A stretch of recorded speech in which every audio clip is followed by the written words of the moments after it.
Chapter 61. The District of Chihuahua. In one of Marin Vando's offices, the words, "Clean Justice," hang on the wall behind the desk. Lieutenant General Crane, Shichibukai has arrived at Marihoa. A female soldier stood in front of Lieutenant General Crane and reported. "Well, then let's go and meet these rubbish in the sea." Crane stood up and said. Sanchin and Jimmy left with Kumik. Sanchin's sensible person made Molly very at ease. In this matter, Molly has nothing to discuss here. War is ruthless, guns are fired, and there are no winners. Even though Molly is very confident in his own strength, in this world, it is hard to say that there is no strange ability, or that he is inadvertently distracted and hurts his family, which is unacceptable to Molly. In the past 2 days, everyone in Marinfando was very nervous, their faces were solemn, and there were many unfamiliar faces. Just when everyone was actively preparing for the battle, Li Kie was in trouble. As it approached noon, Li Kie, who was choked by Jimmy's cooking skills, didn't want to go to the cafeteria to eat, but if he went to the cafeteria to eat, the ghost knew how much he had to eat. Although Molly was very stubborn about his Lucci attributes, every time he went out to the cafeteria, he followed behind an officer next door, then quickly finished his meal and waited for the officer to bring him back. In Molly's words, this is called walking together. Molly bit his cigar and leaned against the gate of the small courtyard, waiting for the kind neighbor to walk together. The kind neighbors didn't show up, but a group of female soldiers came from not far away. Leading the way was a wrinkled old lady. Li Kie raised his eyebrows. The neighbor eldest brother didn't go to dinner, he could just follow them. Across the distance, Crane saw Molly leaning against the door frame smoking like a gangster. As it approached, before the Crane could speak, Li Kie spoke first. He smiled brightly and said, "Hi. How are you going to dinner?" Crane was stunned for a while, thinking to himself, how did Molly know that I was going to Marijoya to entertain Chihuahua? Pressing down the doubts in his heart, he said, "Yes, what's wrong? Colonel Molly has something to do." Now it's Molly's turn to be stunned, blinking his eyes. "Aunt Wrinkled, do you know me?" As soon as Molly finished speaking, the yellow-haired female soldier behind Lieutenant General he suddenly burst out, "Hey! Brat, please be polite to me. This is the Chief of Naval General Staff, Lieutenant General he." Molly paused. Chief of Staff. The officer seems to be quite big. He scratched his head and said embarrassedly, "I'm sorry." "Ha ha." Lieutenant General he smiled and said, "It's okay, young bastard, how could I care about you?" "Lieutenant General," the female soldier shouted unwillingly. Crane waved his hand, "It's okay." She said to Molly, "Are you going to dinner?" Limo nodded. "Yes, I want to go to the cafeteria, but I don't have enough money at home, so I can't always go to the restaurant." "Hee, come with me, there happens to be a banquet, and the dishes are quite good," he said with a smile. "Oh roar, yeah, that feeling is good, I'll follow you. But I thought that I was a little rude just now," he said embarrassedly. "I'm sorry just now, don't worry about it." "Come on, I won't care." Lieutenant General he moved forward, and when he just passed by Molly, he patted Molly. Molly, who was still smiling just now, suddenly softened. So refreshing fairy spirit fluttering . Walking on the road of Marijoa, the environment along the way is beautiful, the architecture is very characteristic and full of beauty, but Limo has no mood to appreciate it. He had a stinky face, biting a cigar and pulling his face. Hee. Several female soldiers whispered and laughed in a low voice. Molly twitched his lips and looked at them gloomily. "Hey. Don't think I don't beat women. I don't have the spirit of chivalry." After speaking, he glanced at the indifferent Crane and added, "Even if it is buried in soil, the half-baked old woman angered me, and I still. So refreshing. Hey, stop making trouble, I'm just looking at the banquet." Lao Sa's face, "I just. Fairy fluttering . Cough cough. Granny he, how far is the road? I'm hungry," Molly said lightly as usual. Crane curled the corners of his mouth and said with a smile, "It's just ahead." Ha ha. Looking at Molly's funny appearance, although it is not suitable for Mary Joa, after all, she has received professional training and has seen female soldiers on big occasions, but she can't help it. Limo glanced at them, slightly disdainful. Hey. Mary Joa's ballroom. A row of navy stood tall and straight, looking nervously at the few people at the big round table. Squeak. Suddenly the door of the banquet hall was opened, and Granny he walked in with Molly. Lieutenant Crane walked to the main seat without saying a word and sat down, and Lee did not ignore them. He went straight to an empty seat and sat down. Looking at the many foods on the table, he swallowed and wiped his hands.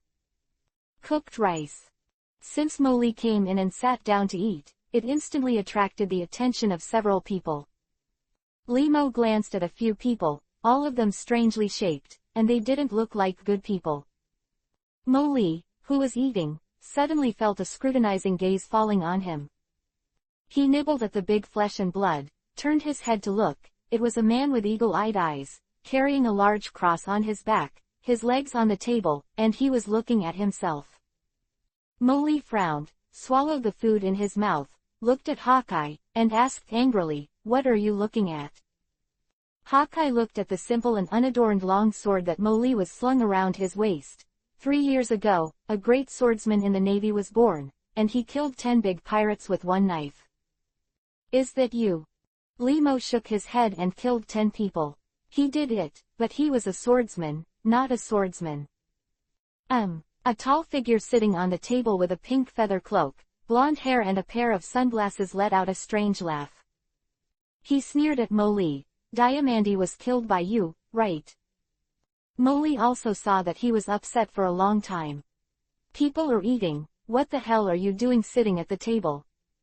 Limo looked at Brother Doflamming displeased ly, and said, "I don't know anything about deity, and don't sit on the table, I still have to eat. Your parents didn't teach you what etiquette is." A sentence that touched Doflamingo's sadness. Parents. If it weren't for them, how could he be a pirate now? You should be a celestial dragon. Do you want to die? The Navy. Brother Doflamingo stood on the table, staring at Molly condescendingly, gritted his teeth and squeezed out a few words. Limo put down the big meat, wiped his hands, and raised his eyes. "Don't be too arrogant, pirate. Why do you think you are sitting here? Is it because of your ridiculously vulnerable strength or because you can pretend?" Molly slapped the table after speaking and stood up abruptly. A huge and icy murderous aura swept the entire banquet hall. He stared at Brother Doflamingo who was standing on the table and said word by word, "Isn't it a little too maddening in the mere Chihuahua?" Chapter 62. Want to kill one or two? Tilda ha ha ha ha ha. Feeling Molly's sharp murderous aura, Doflamingo's cold eyes under the sunglasses stared at Molly, grinning wildly for a while. Hey, Gua. Moonlight Moria stared at Molly's eyes brightly. This man had such murderous aura, his body must be very strong. "I want it. I want it. I want your corpse." When Moria bisected the huge scissors and stared greedily at Li Kie. Limo turned his attention to Moria wearing a gothic costume, and said lightly, "You, the weakest of all, are you qualified to speak?" "Ha ha ha, you arrogant brat." Mariah's face became hideous. Huge scissors slashed in the air. Lieutenant General Crane still stared at the group of people indifferently as if he hadn't seen it. Ding! Blocking Mariah's giant scissors was a dining fork. Irrelevant garbage. After Molly finished speaking, he held the fork's hand and pushed it upwards. The huge scissors were pushed open, and even Moria leaned back slightly with the huge force. Ah! Li Kie didn't even look at him, he threw the fork and pierced Mariah's shoulder. Immediately, blood appeared, and the dining fork that penetrated Mariah's shoulder was firmly nailed into the wall. Ah, the bad ghost. Suddenly, Doflamingo, who was standing on the table, moved his fingers slightly, and the blue veins on his forehead stirred. As if looking for an opportunity to strangle Molly. Molly squinted, slowly picked up a knife from the plate, looked up at Brother Doflamingo, and said coldly, "Do you think this knife is sharp? How can Doflamingo, who is the overlord, endure it?" 5-color line. Nearly transparent slender threads shot out from his fingers, 5 fingers forming claws. Doflamingo grabbed Molly violently. Those 5 slender threads were like sharp-edged blades, slashing directly at Molly. Molly raised his eyebrows and stabbed his right hand with the knife in an instant. The unremarkable silver table knife emits a gleaming white light, and a sharp slash bursts out from the tip of the knife. Boom! After Molly made his move, he made the first move, slashing at Doflamingo like a needle and stabbing, passing through his belly. The moment he pierced the wall of the hall behind him, he blasted Doflamingo to the corner of the ceiling of the hall. Tick-tock. Drops of blood fell on the white floor like Confucianism, bright red and dazzling. Brother Doflamingo clutched the wound in his abdomen and stared at Molly through gritted teeth. "You bloody bastard. Thief, ha ha ha ha." Blackbeard Tiki, holding a cherry pie, laughed. His toothless face was full of arrogance. "Let's make trouble, tear and kill. Thief, ha ha ha." But Big Bear thought that he didn't see the situation just now, so he indifferently took the Bible and read it. Mahawk's eagle eyes stared at Molly, his eyes full of war. "You really are that great swordsman," he said and drew out the black knife. "Ye. Come on, fight me." Molly didn't speak, just picked up a table knife from the seat next to him, and weighed it in his hand. "Come on, let me see if you pirates recognized by the world government are qualified to have the strength of legal plunder." "Stop it, Molly." Suddenly the crane spoke up. "You guys will get Colonel Molly a new set of cutlery and serve some food and desserts." "Yes." The Navy, whose narrator had long been frightened, gave a military salute and hurried away. "Chi." Molly put the knife back and lit a cigar with his shoulders in his arms. He watched Molly stop, then turned to look at the other people, and said indifferently, "This is Mary Joa, don't make too much trouble. If you want to make trouble, go to the battlefield and make trouble." Mahawk's eyes flickered, the black knife was inserted back into his back, and he looked at Molly and said, "I look forward to fighting you." Limo glanced at him, but there was no bird on him. He exhaled and looked at the Blackbeard who was looking at him. He asked, "You caught Ace?" "Ah, how is it?" "The captain of the 2nd Division of Whitebeard, but he is very strong and valuable." "Thief, ha ha ha." Molly glanced at him, picked up the wine glass and drank it. "Is it Titch?" "It's Lao Su." Molly nodded, thought for a long time with a cigar in his mouth, and said, "You want to catch a big pirate in exchange for the special status of Chihuahua, but we all know that the old Whitebeard is the shortest, but you just do it like this was sent, so we had to publicly execute Ace." Quote. After finishing speaking, Molly took a breath, paused and then said, "Maybe your original goal was the status of Chihuahua. It was just a coincidence that you caught Ace, but it may also be that you have been planning it for a long time. So what is the purpose of provoking our war with Whitebeard?" "Titch." Molly's voice fell, and everyone in the banquet hall looked at Blackbeard. Tiki looked at Molly in shock, but he recovered quickly, wiped the cold sweat on his forehead, and laughed. "Thief, ha ha ha, what do we do? The Navy wants the head of a big pirate, and it's just catching the Fire Fist, who is a big pirate." Li Kie didn't speak. He put out his cigar, took a sip of wine, and smacking his lips, "No matter what you want to do, give me some peace of mind, although I don't understand why the Navy needs your help, don't let me arrest you." 2. After finishing speaking, he turned to look at Brother Doflamingo, who had learned to sit in a chair. "What do you think? Arrogant pink brother. Damn Navy." Brother Doflamingo cursed in his heart. Through the move he just fought, he is definitely not the opponent of the monster in front of him. At the same time, a tall and tyrannical figure also flashed in his heart. That man is also a monster. Should we let them fight? Ideas sprout, and crazy plans spread throughout Doflamingo's mind. Hemtilda hum hum. With a weird smile, he said sharply, "Have I been warned by the monster Navy?" After speaking, Doflamingo gave a weird sneer and left. "A thief, ha ha ha. There's no good show to watch."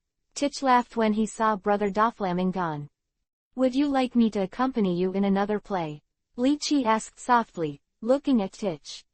Ha ha ha, I can't act, I'm leaving.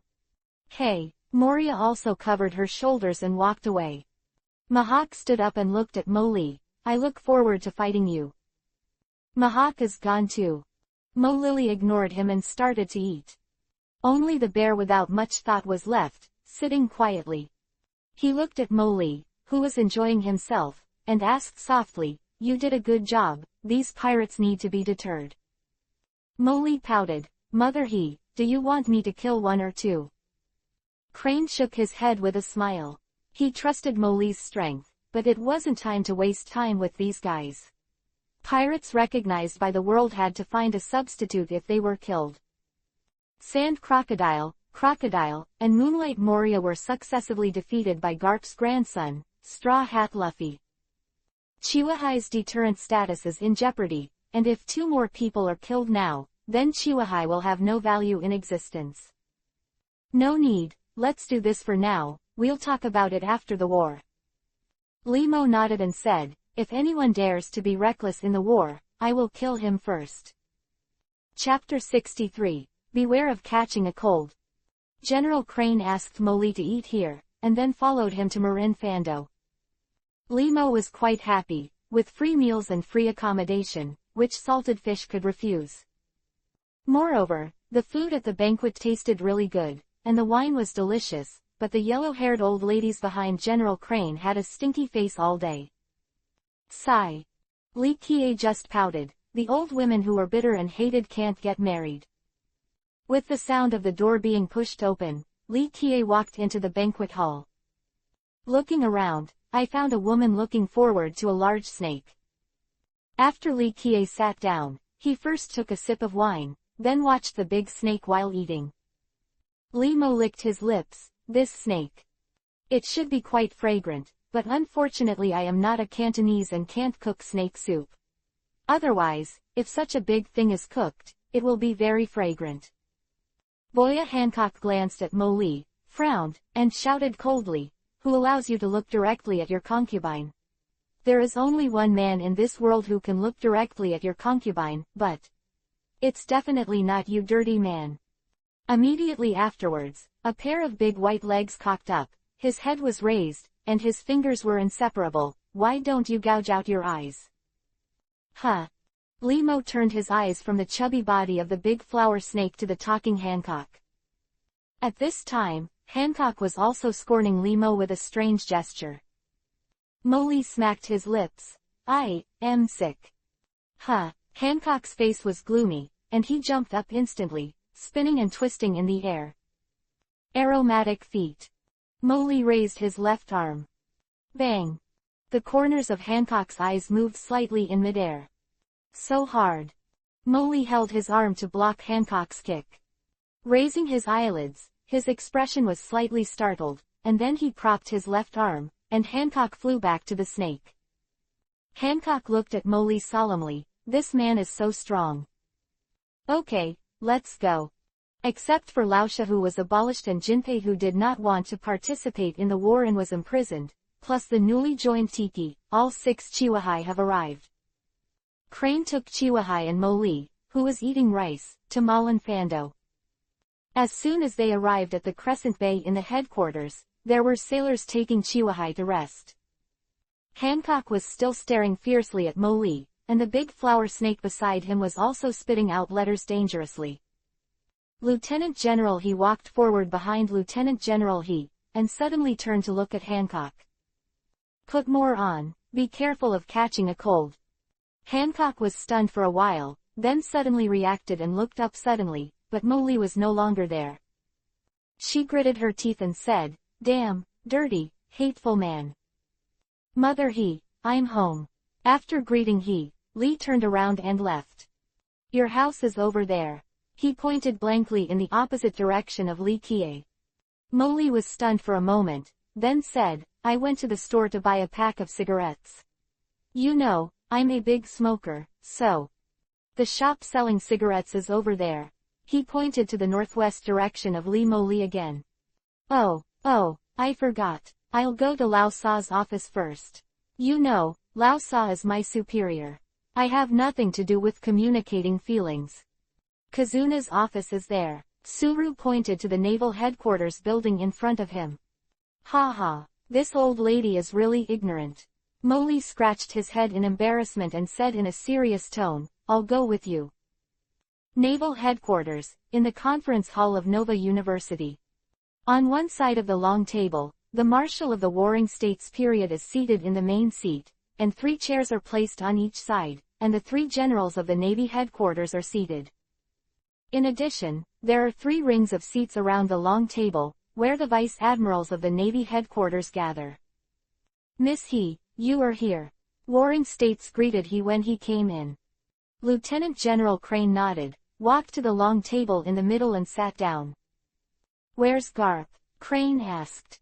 Warring States frowned, but did not speak. Crane nodded and didn't ask any more. Li Kie looked left and right, walked to the flying squirrel and sat down on his own. Hi, Uncle, Li Mo greeted with a smile. Flying squirrel nodded unsmilingly. Mr. Moli. Huh, this uncle, your cigar seems to be a high-end product. Moli saw Huo Shaoshan squinting, holding a cigar. Ah, say this, I'll give you one. Vice Admiral Huo Shaoshan of the Navy headquarters, strong, master of swordsmanship, proficient in 2-color domineering. He is a well-known good-natured man among the Vice Admirals of the Navy headquarters. Really, thank you, Uncle. After taking the cigar from Huo Shaoshan, Moli lit it and took a sip. It really is a good thing. Everyone here knows about Moli's identity and strength, and because of his direct subordinate relationship, everyone doesn't mind him participating in such a confidential meeting. Limo didn't know their mentality, so he laughed when he knew it. As far as the content of the meeting, what is there to listen to? It is nothing more than to seduce the old white-headed man first, then lock it up, and all kinds of abilities will display their abilities to set off fireworks. You don't even ask the old bald man whether he agrees or not. Moli didn't have the heart to listen. If he hadn't waited for Granny He to send him home, he wouldn't have come. He simply leaned back, slumped on the big chair, and smoked a cigar with concentration. There are still 20 hours before the execution. The conference room is nervously making the final arrangements. Facing the most powerful man in the world, even the Navy headquarters does not dare to relax. At the port of Marin Vando, the elite sailors who were out on missions came one after another. Smog. Smog took Dusky's footsteps and looked back. Dusky immediately greeted, Colonel Tina. Tina. Smog greeted Tina who was walking towards him. Tina looked at Dasky who was holding the knife and said, Tina is surprised that you brought her to the battle. Smog tilted Dasky's eyes and said to Tina, only by fighting the big pirates can you improve your strength and increase your combat experience. Dasiki's face was straight, she bowed slightly, and said firmly, I will work hard. At this point, there were only 3 hours left before Ace was executed. The Navy in Marinfando Plaza has been assembled, and Ace is also wearing the shackles of the Sea Tower, which is held on the ground by Magellan and handed over to the Ghost Spider, and boarded the warship heading for the naval headquarters from the Advanced City. The quarrel between Luffy and the Revolutionary Army cadre Ivan was also interrupted by a joking voice, if you want to leave here, let me go. At the same time, everyone who had already ended the meeting was sitting in their office, quietly waiting for the war to come. Akainu smoked a cigar, sat on the chair under the absolute justice, closed his eyes and rested. Aokiji sleeps on the blanket in the office. Kazuna threw a box of cigars to Moli, and then the two of them drank smoke in Kazuna's office. Bang! In the office of the Warring States Marshal, Garp slammed heavily on the desk of the Warring States, his eyes full of sternness staring at the Warring States. Unlike Garp's excitement, Sengoku's face was sinking. The decades-old comrades in arms were arguing fiercely at this moment. It was clear that the sky was clear and the sun was warm, but the 100,000 people in the square were clenching their teeth and sweating. Because the enemy they will face is that person. The most powerful man in the world, Whitebeard, Edward Newgate. Chapter 64. Top War 1. How big is Whitebeard's name? Even 3-year-olds know Whitebeard's name. For 20 years, the halo on the man's head has been the strongest man in the world. Since the report of the execution of Fire Fist, Ace, the captain of the 2nd Division of the Whitebeard Pirates, came out, in 7 days, people all over the world knew that Whitebeard would definitely go to the Navy headquarters to rescue his son. The last pirate who entered the Navy headquarters was called the Golden Lion, Shike, who destroyed half of Marin Vando that time. This time, the arrival of Whitebeard may be worse than that. In the Chambord Islands, reporters and photographers gathered from all over the world, in order to deliver the news to the world as soon as possible, are waiting in full force, all nervously staring at the naval headquarters on the 3 big screens, doing their best to deploy. Report. The surveillance ships of the Whitebeard pirates have all lost contact. In the office of the Warring States Marshal, a navy was nervously reporting loudly. I see. Marshal Warring States waved his hand, indicating that he understood. He looked at Garp, who was sitting on the sofa, said nothing, and Sengoku sighed deeply. The direction of the world, the chapter of the times, whether it can successfully draw an end depends on today. At this time, the tense atmosphere that permeated Marin Vando became stronger. The square is densely packed, and well-known sailors recruited from all over the world are in different square formations. 50 large battleships surround the crescent-shaped bay head and the entire Marin Vado Dao. The bay is covered with countless heavy artillery, running long distances. In Huang Yuan's office, Li Qiye drank tea slowly, and then carried a box of cigars given by Huang Yuan in his arms. Huang Yuan looked at the time, pouted and said to Mo Li, "Let's go." Li Mo nodded. In fact, he was not very interested in this war, but as a colonel of the Navy headquarters, he had to participate in the war, a battle of hundreds of thousands of people. Li Mo got up, tidied up his white formal suit, and followed Kizaru out of the office with his saber on his back. "Old Saw, I'll go first," Li Mo said.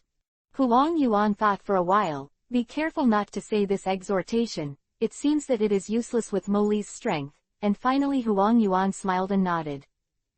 There is a special offensive phalanx, an elite force composed of lieutenant colonels, and major generals. In the operational arrangement, they have to deal with the 43 large fleets under the Whitebeard pirates. "Yo, old smoking gun." Mo Li saw Smoke and Tina from a distance. "Mo Li," Tina said. Mo Li, who was wearing a white formal suit and the Navy's cloak of justice, held the handle of the saber in his left hand, and walked towards the few people swayingly. "Mr. Mo Li." Dasky held the knife, pushed her glasses nervously, and said hello. "Hello." Li Mo met the expectant look at Dusky, but did not remember Dusky's forehead name in the end. "Hello." Dusky stood aside a little dejected. "You came very early. Have you eaten and slept well?" After speaking, Li Mo walked into Smog and Tina, and then said, "If you are not full, be careful later, don't dead." Suddenly there was a commotion in the Navy crowd. "They're coming."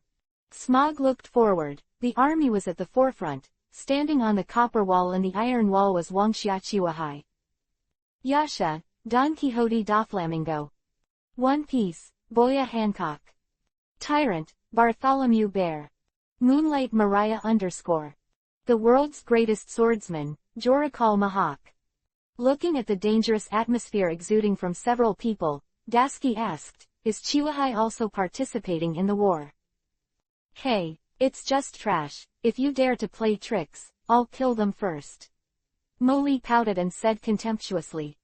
"Mo Li, don't say that. Chiwahai was convened by the world government, and will always share some pressure for the Navy," Tina said lightly with a lady's cigarette in her mouth. Li Mo looked at those people and frowned slightly. Where's that arrogant bastard with missing teeth?" Boom. Boom. Boom. There was a shocking sound, and the giants from Elbaf walked to the back of Chiwahai with huge weapons. "It's the lieutenant general of the giant clan. They are so tall." Dusky looked at the tall figures and said, Mowgli looked at the giants, and finally his eyes fell on a female giant. He couldn't help but nodded and murmured, "It's quite big." All the elite lieutenant generals of the Navy headquarters also appeared, and everyone was silent and unsmiling. Suddenly, the Navy gave out a tsunami of cheers. Amid the cheers of the Navy, 3 figures appeared below the execution platform. He walked slowly to the 3 chairs and sat down slowly. The one sitting in the middle is Admiral of the Navy headquarters, Sakaski, codenamed Akainu. The one sitting on the right is Admiral of the Navy headquarters, Korosalino, codenamed Kizaru. The one sitting on the left is Admiral of the Navy headquarters, Kuzan, codenamed Iokiji. What they represent is that the top 3 major battle forces of the Navy headquarters are the pillars of optimism in the hearts of all the navies present, and more of it is the support of spiritual strength. A Navy looked at the 3 generals dully and said, what a strong sense of oppression. 3 generals. The generals have joined the war. Oh tilde. The Navy in the square raised their sabers and waved, and at this moment, the Navy's momentum reached its peak. Dusky pushed his eyes and said, "This should be the strongest combat power of the Navy headquarters, we will not fail." Smog dipped 2 cigars and glanced at Dasky. "Don't underestimate that man. Before you were born, that man's name was already resounding in the sea. Cheer me up, Das." Chi. Oh. Dusky was reprimanded by Smoker and bowed his head a little aggrieved. Mowgli smiled, put his palm on Dasiki's head, and said, "Don't be so strict, young people always have a lot of blood." Smog looked at Emo Lee, who was in his early 20s, "Hey. You're not a few years older than Dusky." Mowgli pouted, "You were right. Time flies, and the navies continue to transport ammunition to the barrier, so that the entire sea is calm." As the execution time was getting closer and closer, the sailors adjusted their breathing one by one, eased their nervousness, and looked back at the 3 generals below the execution platform from time to time, as if looking for some kind of support. Between the high walls on both sides, on a dark and long road, a man, escorted by 2 executioners, is walking step by step towards the end of his life. At this time, he bowed his head slightly, and under the messy black hair were those silent and gray eyes that were no longer splendid. Wow! Step. On the execution platform, 2 executioners brought up a man with a naked upper body and a string of red rosary beads around his neck. He knelt on the execution platform, beside the Marshal of the Warring States period. Portgas D. Ace. Chapter 65, Top War 2. More than 100,000 people from Marin Van Do, all the reporters in the Chambord archipelago, and people watching the battle. They were all looking at a man who offered a reward of 550 million Baileys, Fire Fist, Ace. Lieutenant General Gumir in the distance looked meaningfully at Ace kneeling on the execution platform. "Long time," he murmured. "G2 Feet's coffee is no longer bitter, and Moda often comes to G2. Huo Shaoshan, who was standing beside Gumir, asked with a smile, "What is Brother Gumir talking about?" Gumir came back to his senses and said with a smile, "Some of the bastards at the G2 base are missing." "Ha, the war is over, go back safe and sound." Huo Shaoshan laughed. At the same time, a big secret comes out of Sengoku's mouth. "Fire Fist, Ace, say your father's name," Sengoku said with a broadcast phone bug. Everyone frowned. Isn't Ace's father Whitebeard? Sengoku on the execution platform waited for Ace's answer, and Garp below the execution platform had a gloomy face and clenched his teeth. After Ace glanced at the Warring States period, he lowered his head again and said word by word, "My father is a Whitebeard." As soon as Ace finished speaking, Sengoku suddenly shouted, "No. At the beginning, we searched all over the island, just because we heard that there may be blood and flesh left by a certain man there. According to all the information, we investigated all the children who just spoke up and their mothers, but got nothing." Warring States paused, and his tone became softer. "Actually, it's no wonder that your life was bought by that woman. I have to say that as a mother, she is indeed called great. Sengoku looked at Ace, who lowered his head, and then turned to face all the navies. He said solemnly, in the South China Sea, on an island called Batrari, a mother made her child born 10 months late in order to deceive the world. 20 months into her pregnancy, and she was killed, and she was your mother, Portgas D. Luhue. And you, born a year and 3 months after your father's death, inheriting the most evil blood in the world. Your father is one piece. Gall D. Roger. With the words of the warring states fell. The whole world was silent for 3 seconds. One of the Navy's temples sweated and muttered in a low voice, Fire Fist is, yes. One Piece's bloodline. The 100,000 people looked at the man kneeling on the execution platform in disbelief. The reporters in Chambord fell into a frenzy.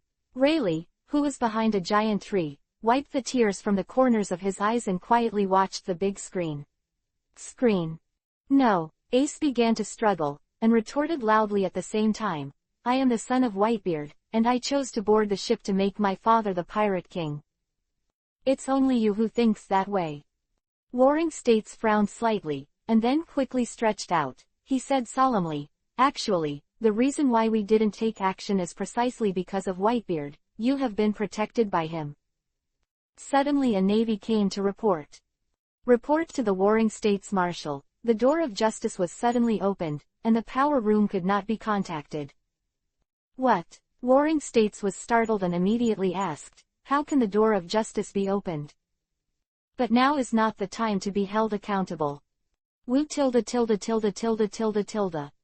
With the sound of the alarm, a large number of flags appeared on the far horizon. The Whitebeard pirates, their fleet, and 43 affiliated pirates are all coming. But only the main ship of Whitebeard was missing. Suddenly, on the sea surface of the crescent-shaped port, sparkling ripples appeared, followed by huge bubbles, and a huge shadow appeared. Wow! 4 large ships coated like whales appeared. Warring States' face was gloomy. It turns out that the coating came in, so it is. In an instant, the entire Marin Fando fell into a strange silence. Bang! Bang! Bang! On the pirate ship, the sound of weapons crashing accompanied the footsteps, and a huge ship was on the bow, and a tall and burly figure stood. Gu la la la la. We have been here for decades, Lord Warring States, is my dear son all right? Whitebeard stood at the bow of the ship with Kong Yunchi in hand, and laughed arrogantly at the Marshal of the Warring States period. Dad! Ace's eyes widened at Whitebeard, and the struggling Halushi clanged in handcuffs. Limo looked at Whitebeard from a distance and asked Tina, is he the strongest man in the world, Whitebeard? Tina nodded. It's that person. Molly looked at him, the corners of his mouth twitched, and he smiled, the strongest. I really want to fight to see if they can stop me like those two. Hearing this, Tina looked at Molly strangely. Did Tina hear it wrong? You want to challenge Whitebeard? Limo shook his head in front of Tina. Tina just breathed a sigh of relief when she heard Molly say, challenges initiated by the weak against the strong. Obviously, this word does not apply to me. Warehouse. Clouds cut into the bow deck. Whitebeard squatted down slightly, crossed his fists on his abdomen, the cloak behind his back rattled, and then he slammed hard. Bang! As Whitebeard's fists bombarded the void, the air under the fists shattered like a mirror. Quiet. Eerily quiet. Boom. The sea was surging, and huge waves of hundreds of meters swelled up on both sides of Marin Fando, as if they were about to overturn the entire island. What is this? With the huge shock, Dusky looked at the huge waves on both sides of Marin Vidad, her eyes horrified. Oh, is this the strength of the strongest man? Molly chuckled as he looked at the huge waves. Alara. Whoosh. Aokiji flew from the seat into the air, with his arms stretched out. Aokiji, who has the ability to freeze fruit, has the ability to freeze the sea. Ice Age. From his palm, 2 icicles shot out very quickly, extending straight into the tsunami on both sides. The tsunami on both sides was frozen into a huge ice sculpture in an instant. Gu la la la. Aokiji kid. Whitebeard looked at Aokiji in midair and smiled. Whitebeard. 2 thorn spears. A few ice spears appeared around the green pheasant in the air, and flew towards Whitebeard. Bang! Whitebeard smashed into the air with a punch, caw-caw. The ice spear, along with the green pheasant, was smashed together. Alara. The blue pheasant, which turned into crushed ice, fell to the sea surface, forming an ice sculpture and freezing the sea water in the bay at the same time. Molly scratched his head as he watched, always feeling that the fight between you was like watching a magic movie. The shot is AoE, and the wave is the peak of the tsunami. However, it's not bad. There should be opponents in this world who are worth fighting for. Start shelling. The battery commanders began to direct the shelling of Whitebeard's ships. The captains on the ship also led the pirates of the squad to jump off the ship and began to attack the naval phalanx. The war between the Navy headquarters and the Whitebeard pirates. Just in the high gen of Whitebeard, the Ice Age of Aokiji, and the sound of a cannonball, it started. The commander's elite troops attack. Meet the Whitebeard pirates. With an order, the military formation of the general and school where Li Kie was located began to charge. Rush. Don't hold back. Huh. He exhaled, threw the butt of the cigarette on the ground, and stomped it out. Molly joins the battle. Chapter 66. The War on the Top 3. Clack. Hawkeye jumped onto the iron wall high platform. Ha, ha ha, it's really strange, are you going to shoot? Brother Doflamming looked at Hawkeye and smiled. Mahawk slowly drew out the huge cross black knife, held it smoothly with one hand, and looked at the tall figure standing on the bow in the distance. I just want to try, the distance between me and that man.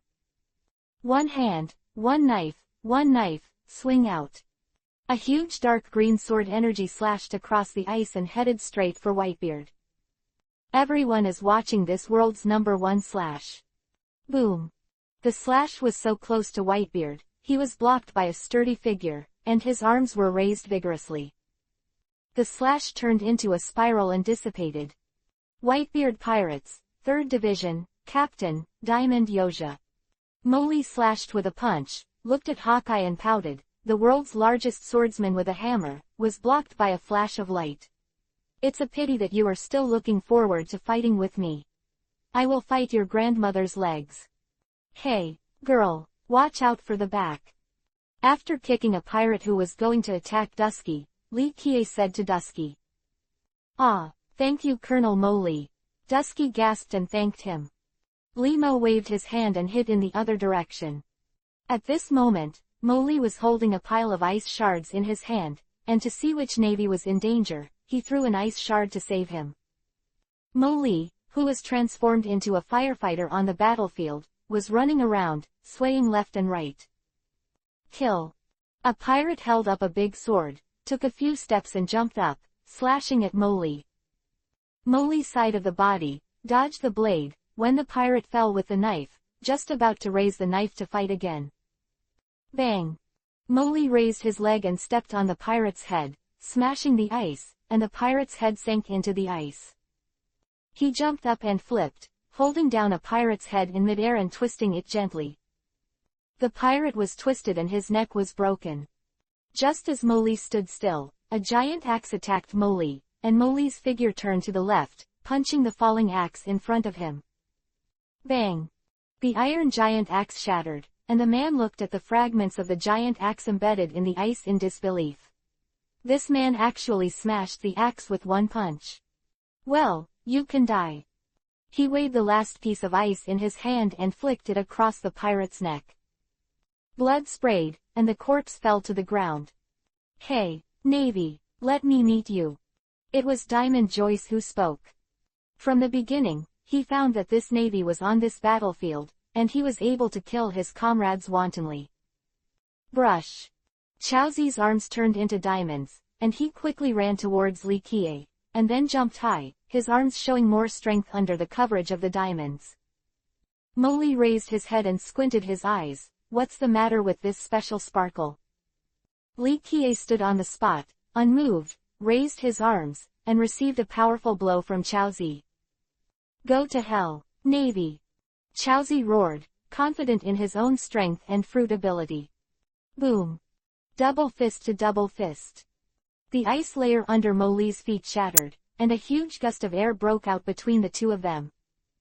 "Hey, Brother Diamond, can you use some more force? My arms are numb and sore." Molly bared his big white teeth and said to Chowzi with a cheap smile. Humph! Joss stepped back. The strong and tall body, except for one eye, turned into diamonds. Arms and fists, instantly covering the armed color domineering. "Damn Navy, pick me up again." The same trick, the same high leap, and smashed down with the strength of the body. "Okay, I'll pick you up." Li Kie stared at my fists pressed down by Chowzi, and he still used his fists against his fists. Boom!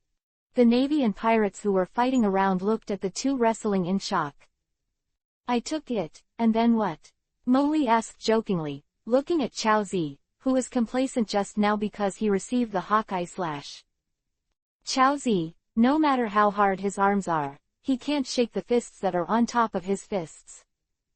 "Ah, impossible, you're just... It's your uncle." A classic quote from Molly interrupted Chowzi's drool. Immediately after raising his foot, he kicked it on Chowzi's abdomen. Diamond Chowzi, who was still full of confidence in the first 2 seconds, was now sent back to the starting point by Molly. How crazy is the impact, how tragic the failure is. Captain Josie. Chowzi, who was kicked away by Molly, instantly attracted the attention of most people. They roared and rushed towards Molly. "Colonel Molly, I'm here to support you." Suddenly a man stood beside Molly holding a short knife. "Ah, dude, who are you?" Molly was stunned for a moment, then turned to look at a shoehorn-faced Navy wearing a Navy hat and cape, standing beside him watching the pirates attacking from all directions. "Colonel Molly, please allow me to call you Mr. The next is the Navy headquarters, Major General Saipan. Just now I saw your heroic figure and strong strength in repelling Diamond Chowzi, so I am convinced. Just let me fight with you. Please." Saipan is full of hundreds of words, and Lee can understand it. "Do I have fans? Still a fanboy? Mr. Lee, I'm going." Molly was stunned. "Hey. Don't wait. Shave." Saipan instantly disappeared in front of Molly, and the next second appeared in the crowd of pirates. Moonstep. Land feet. Iron and steel. Bang. This Major Admiral of the Navy headquarters, rushing into the crowd as a radio gymnastics performance. Not only the pirates are stunned, even Molly is stunned.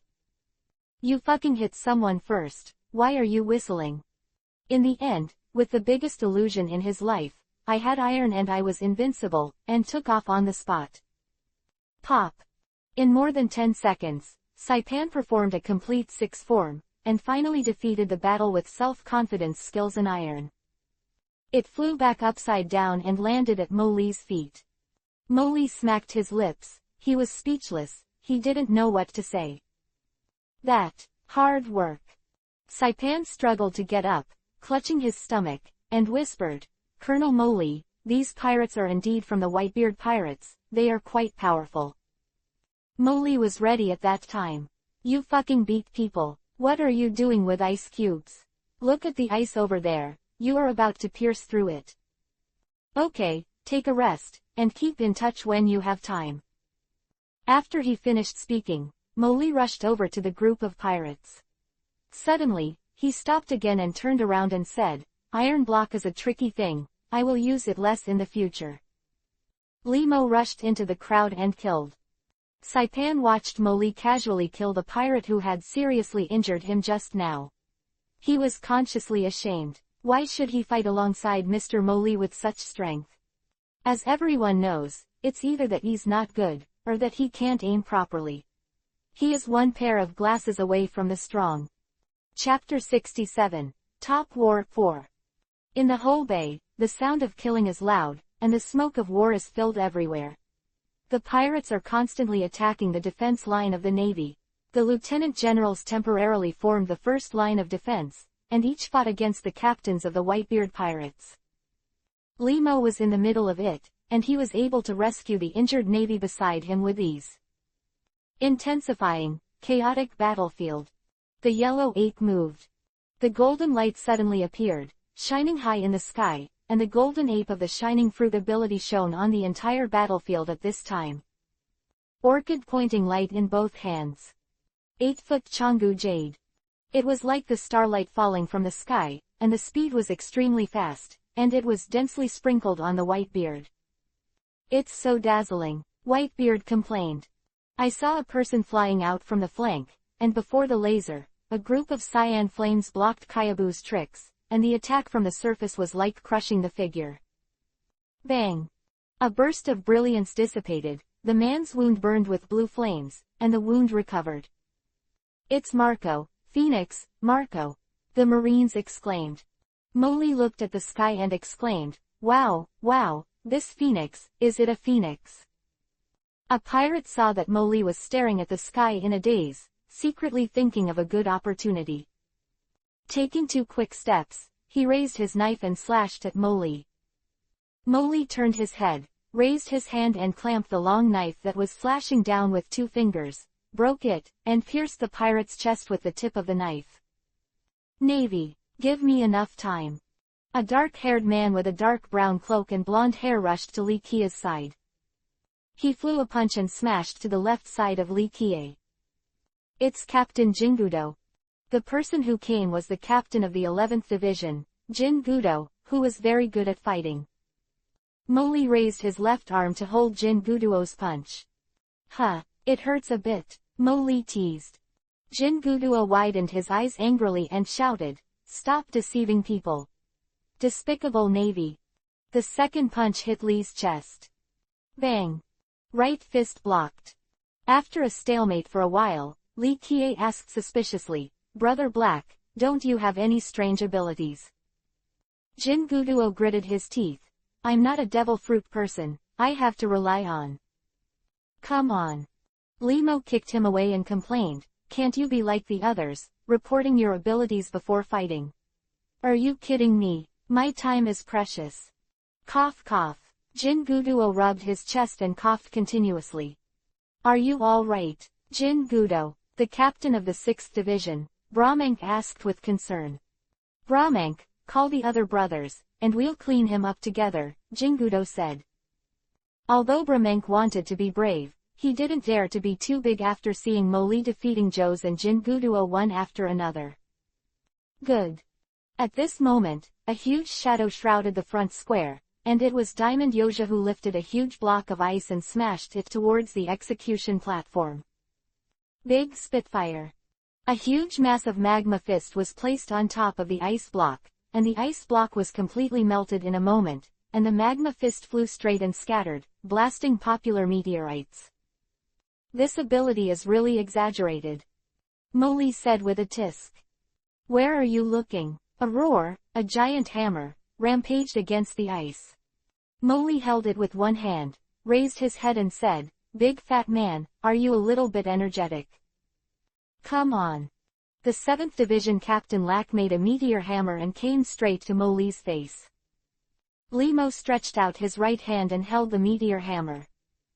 Prick me. Molly raised his eyebrows, and with his right hand, the meteor hammer made of pure steel exploded with one hand. At the same time, he grabbed the chain and pulled Lakyo in front of him. Kick your knees and press them against Rakyo's stomach. Wow tilde tilde, Rakyo's eyes turned white and fell to the ground. Lakyo, Brahmank shouted in worry when he saw that Lakyo was knocked down by Molly. Worry about yourself. Molly's voice fell, and his left hand slammed into a fist on the huge wooden hammer. Bang! Sawdust was scattered all over the sky, and Molibu stepped forward. Just as Brahmank was stunned, he pressed his head with one hand and smashed it hard on the ice. Brahmank! Damn it! Seeing that Lakyo and Brahmank were easily defeated by Molly, the remaining 4 or 5 life captains swarmed up and besieged Molly. While tossing and turning, Limo also played with them. He was waiting for the Whitebeard to make a move and waiting for Tiki to appear. Titch's sudden disappearance always made him feel that things were not easy. Whitebeard also noticed Molly's side. He was surprised, frowning slightly. This little Navy has such strength. Marco, be careful not to let that little Navy hurt your brother. Marco turned to look at the battle group on Lee's side, nodded and said, I see, Dad. Boom. Boom. A gigantic figure appeared at the mouth of Marin Fando's Bay. Compared to the lieutenant generals of the giants, the tens of meters tall giant looked like a child. Devil, Little Oz. Molly put his 2 fingers against the giant mouth of the Murloc bite, and kicked him far away. She took a few steps back and came to Tina's side. Looking up at Little Oz, he sighed, I'm going. It's really big, much bigger than a giant. How much does a creature of this size need to eat in one meal?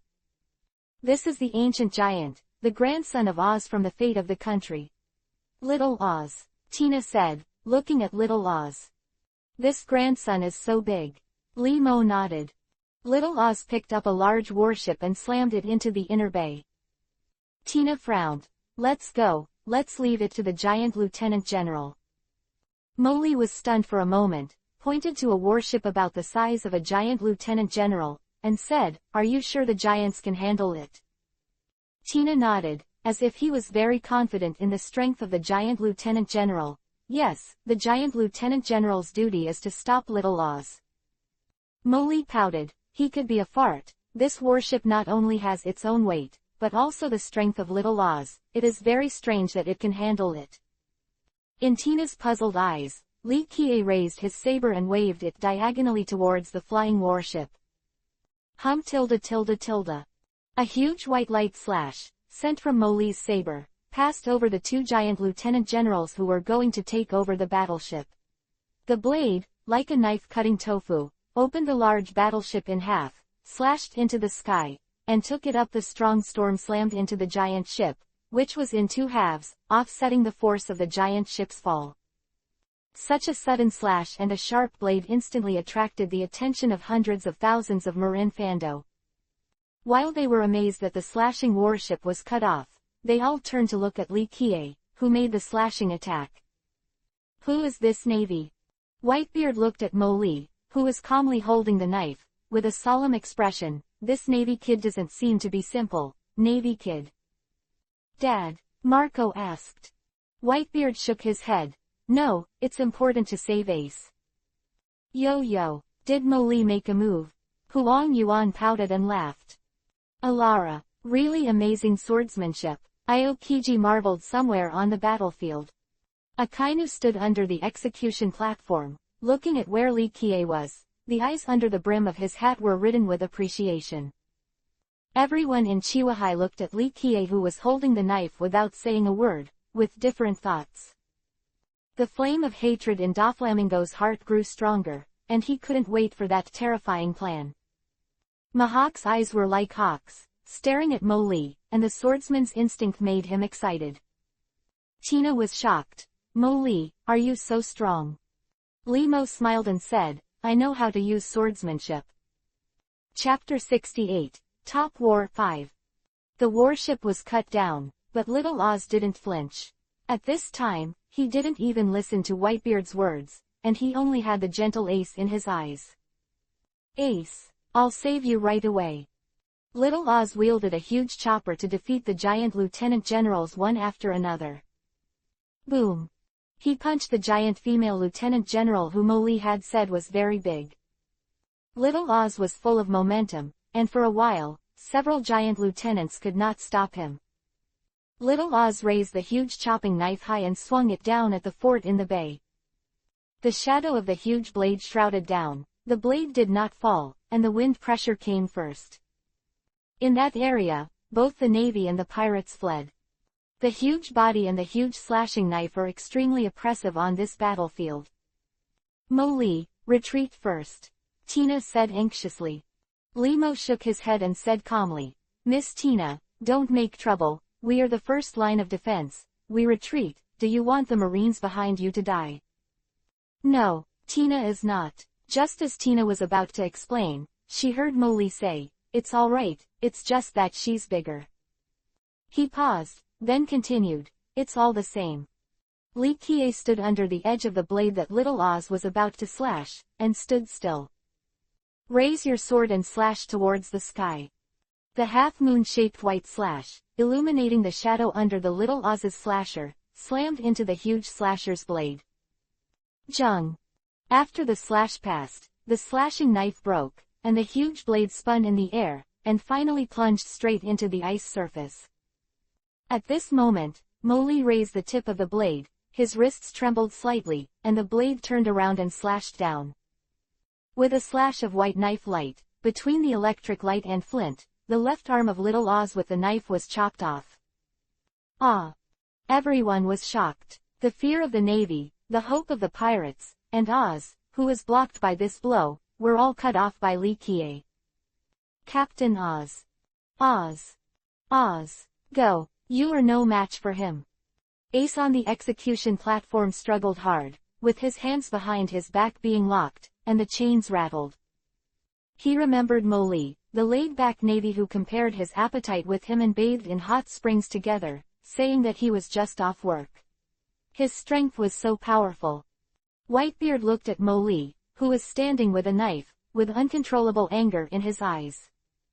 At this time, Li Qian was also at ease, and he also looked at the tall figure with the fighting power on the bow of the whale. Chi. Moli smiled slightly, looking at the white beard with a burning gaze. Ace's roar woke up Little Oz, who was sluggish looking at the short knife. Ace. Even if the blade is broken, the blade is gone, and the arm is broken, how can the brotherhood that was burning in Little Oz's heart be given up because of the broken arm of the blade? Little Oz set his eyes on the 5 Shichibukai. Even if you clear a little obstacle for your partner, today's effort is worth it. Little Oz clenched his huge fist like a hill and smashed it towards the place where Chihuahua was located. Ah, this guy, how dare he destroy Little Oz's body? Moria yelled frantically. Hum-tilda hum-hum, it's powerful and intimidating, Moli. Brother Doflamming looked at Moli, his laughter was gloomy. Hancock's eyes were slightly heavy, so strong. The impact of the bear shattered Little Oz's internal organs. Little Oz's heavy punch has penetrated the high wall. Doflamingo, who was jumping high in the sky, gave a strange laugh, moved his fingers slightly, and cut off Little Oz's calf. Mariah's shadow horn pierced Little Oz's neck. That Little Oz, who was taller than the giant clan, was already shaky under the attack of the 3 Shichibukai. At this time, he did not pay attention to the attack that made his life disappear. All he saw was Ace, who was kneeling on the execution platform and staring blankly at him. Scenes from the past, Ace's warm smile, the straw hat that Ace gave him to protect him from the sun and rain. At this last moment, he still wanted to save Ace. Little Oz knelt at the mouth of the bay, his only remaining arm stretched out to Ace. Ace looked at Little Oz who was close at hand, his sad eyes filled with tears, and a sense of grief and anger welled up in his heart. A little closer. A little closer. Immediately. Little Oz, whose neck was pierced by Mariah, could only cry out in his heart. Finally, after exhausting the last ounce of strength, Little Oz fell down. The devil, Little Oz, will stay on this cannibalistic battlefield forever. Whitebeard looked at the passage that Little Oz opened with his body. A trace of anger crept up Whitebeard's face. Good chance. A vice admiral quickly passed by Lee Moli, raised a double-edged battle axe, and slashed towards Whitebeard. Hey, big man, don't, Lee Mo shouted. But he didn't hear it. Whitebeard smashed the double-edged battle axe with one blow, grabbed the giant lieutenant general's head with one hand, and activated the shock fruit, instantly killing it. Lee Mo looked at all this, his eyebrows jumped. This old guy was a little interesting. Ah ah ah ah ah. Suddenly, there was a scream of exclamation above the sky. Lee Mo looked up and saw that a warship fell from the ice of the giant waves and hit the ice that Joe's had dug up earlier. A straw hat is very eye-catching. Moli recalled hard. Suddenly, Rog Town, the execution platform. I'm going. Isn't that the straw hat? Why is his life so big? He didn't die after repeated attempts. Crocodile. Jinping. Revolutionary Army cadre Ivankov. The Straw Hat. What's up with their strange combination? The Navy looked at this group of people in shock. How did they appear together on this battlefield? Jinbei, is that your answer? The Warring States Marshal saw the original Chihuahua, Hexia Jinping, and shouted loudly. That's right. This old man is no longer the Seven Wuhai. Jinping did not hesitate at all, and shouted at the Warring States with firm will. Due to the addition of this group of people, the battle situation became treacherous again. Luffy, Ivan, Jinpei, the three joined forces to wreak havoc in the Navy's encirclement. The Straw Hat. Kizaru appeared, and a beam of light blasted towards Luffy. Tianlong people are annoying the old man. Death wink. Ivankov jumped high, blinked sharply at Luffy, bounced Luffy away, and avoided the beam. The moment Luffy dodged, the beam hit the ice, and a huge explosion of fire burst out. Ah, Revolutionary Ivankov, it's really scary. Kizaru pouted and scratched his head. The increasingly chaotic battlefield made Moli a little irritable. Just as Moli was about to raise his knife, suddenly, the phone on Moli's wrist rang. Blue blue, blue blue. Limo opened the phone bug on his wrist. The plan begins, and the whole crew retreats. Limo turned off the phone bug, picked up the pieces of burning wood beside the fallen pirate, and lit a cigar. He puffed out his cigarette, looked around, the voices of phone bugs were everywhere, and he pouted. Really old whitehead def aw. The sudden retreat of the Navy alerted the pirates. The warships around the harbor slowly blocked the way for the pirates, and the turned muzzles made the pirates in the bay panic. Whitebeard's face sinks like water. Lord of the Warring States, is this your plan? Cuckoo la la la, just like this is like destroying our entire pirate group. It's not that easy. Daddy. At this moment, a voice sounded behind Whitebeard. Squardo. Whitebeard didn't look back, but asked directly, are you all right? I didn't contact you just now. I'm very worried about you, Squardo. The big vortex spider, Squardo, with a sullen face, wiped the blood from the corner of his mouth. Ah, Dad, we're all right. The outer Navy surrounded us, and there was a guy like a bear, with a hard body, and could emit the laser of the Kiwi, and the outer fleet. The casualties were heavy. Well, it looks like I'm going to laugh. Chapter 69, The War on the Top, 6. All the bad shadows and the resolutely drawn swords against each other are not because of being hurt, deceived, or betrayed, but because everything that was longed for and trusted at the beginning collapsed at this moment. With this knife, Squardo stabbed into the chest of the man who was defenseless against his son. This sudden change shocked everyone. The man who had galloped on the sea all his life and had the shortest protection was actually stabbed in the chest by his son. It is ironic that trust is heavy in weak and vulnerable people, but it is extremely ridiculous at this moment. Boom. The long knife, stained with Whitebeard's blood, fell off the bow. Dad. Marco hurried over and shouted anxiously. Marco. Whitebeard stopped the approaching Marco. Dad, you forced me. It's you. You have already discussed with the Navy, sacrificing us in exchange for Ace's life. Squardo, who was in a frenzy at this time, shouted, in order to make Ace the Pirate King, you decided to sacrifice all of us and make us all living targets of the Navy. Limo spit out the cigar full of teeth marks in his mouth, lit another one, and smiled disdainfully. The Navy's ridiculous trick, and even more ridiculous is that there will be people who will be fooled. He paused and murmured, I don't blame you, my heart is full of fear, and it's normal to be unsteady. What a shame, Whitebeard. Crocodile looked gloomy and shouted at Whitebeard's almost disappointed cry. I don't want to lose to a coward like you. A coward. Forgive me, Crocodile Kid. Whitebeard's eyes drifted away. Marco, Jose, Vista, Accio, etc. These followed themselves, willingly calling their father's son, Crocodile, the kid who shouted and killed himself, on the execution platform Ace, who was waiting to be rescued by himself, the old rival Sengoku, who had been shouting for decades, and Garp, who fought at a young age. Whitebeard looked at Squardo from stunned to incredible, and now soft. "Kill me." Squardo opened his arms, in a plain tone, and died generously.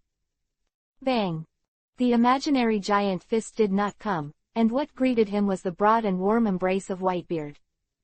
"My stupid son, although a fool, is still my stupid cute son. Squardo, as a father, I still love you."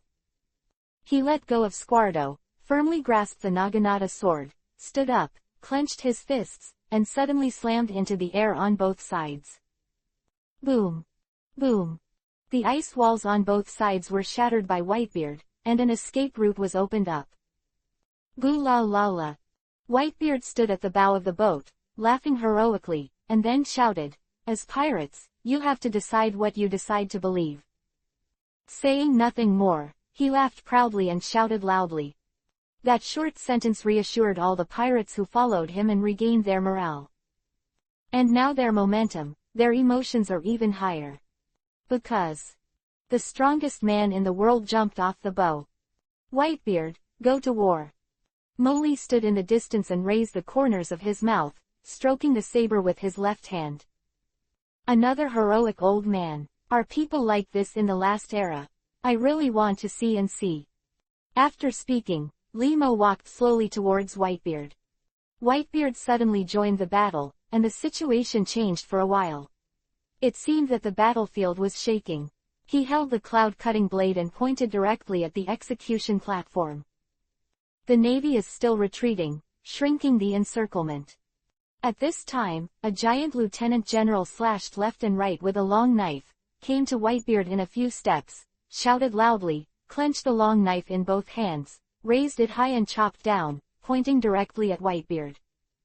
With one hand, Whitebeard blocked it with a cloud cut, and then lifted it upwards, then gave up the Naginata, his hands became claws, and he pulled the air, as if he wanted to tear the void into pieces. For a time, the sky and the earth cracked, the ground shook and the mountains shook, and the entire sea, together with Marin Vando, seemed to be lifted up.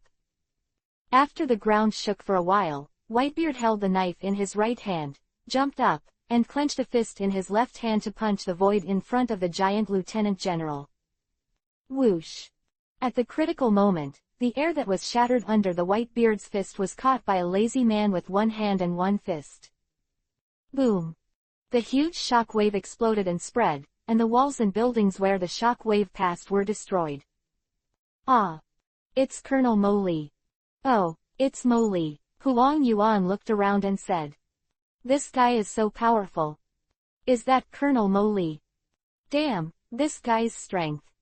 Just when everyone was shocked, Whitebeard looked at the little Navy in front of him and laughed. "Boo la la la, Navy kid, are you going to stop me?" Mo Lee held the scabbard with his left hand, the handle with his right hand, and pulled out the scabbard. Looking up at this tall figure, Mo Lee smiled and said, "Who knows? Old man with a white beard." All of a sudden, everyone is watching this vacuum battlefield, and they are all nervously watching the two people facing each other here. The guys who didn't know Mo Lee's strength looked at Mo Lee suspiciously. "Daddy, this guy is strong," Diamond Yoja shouted from a distance.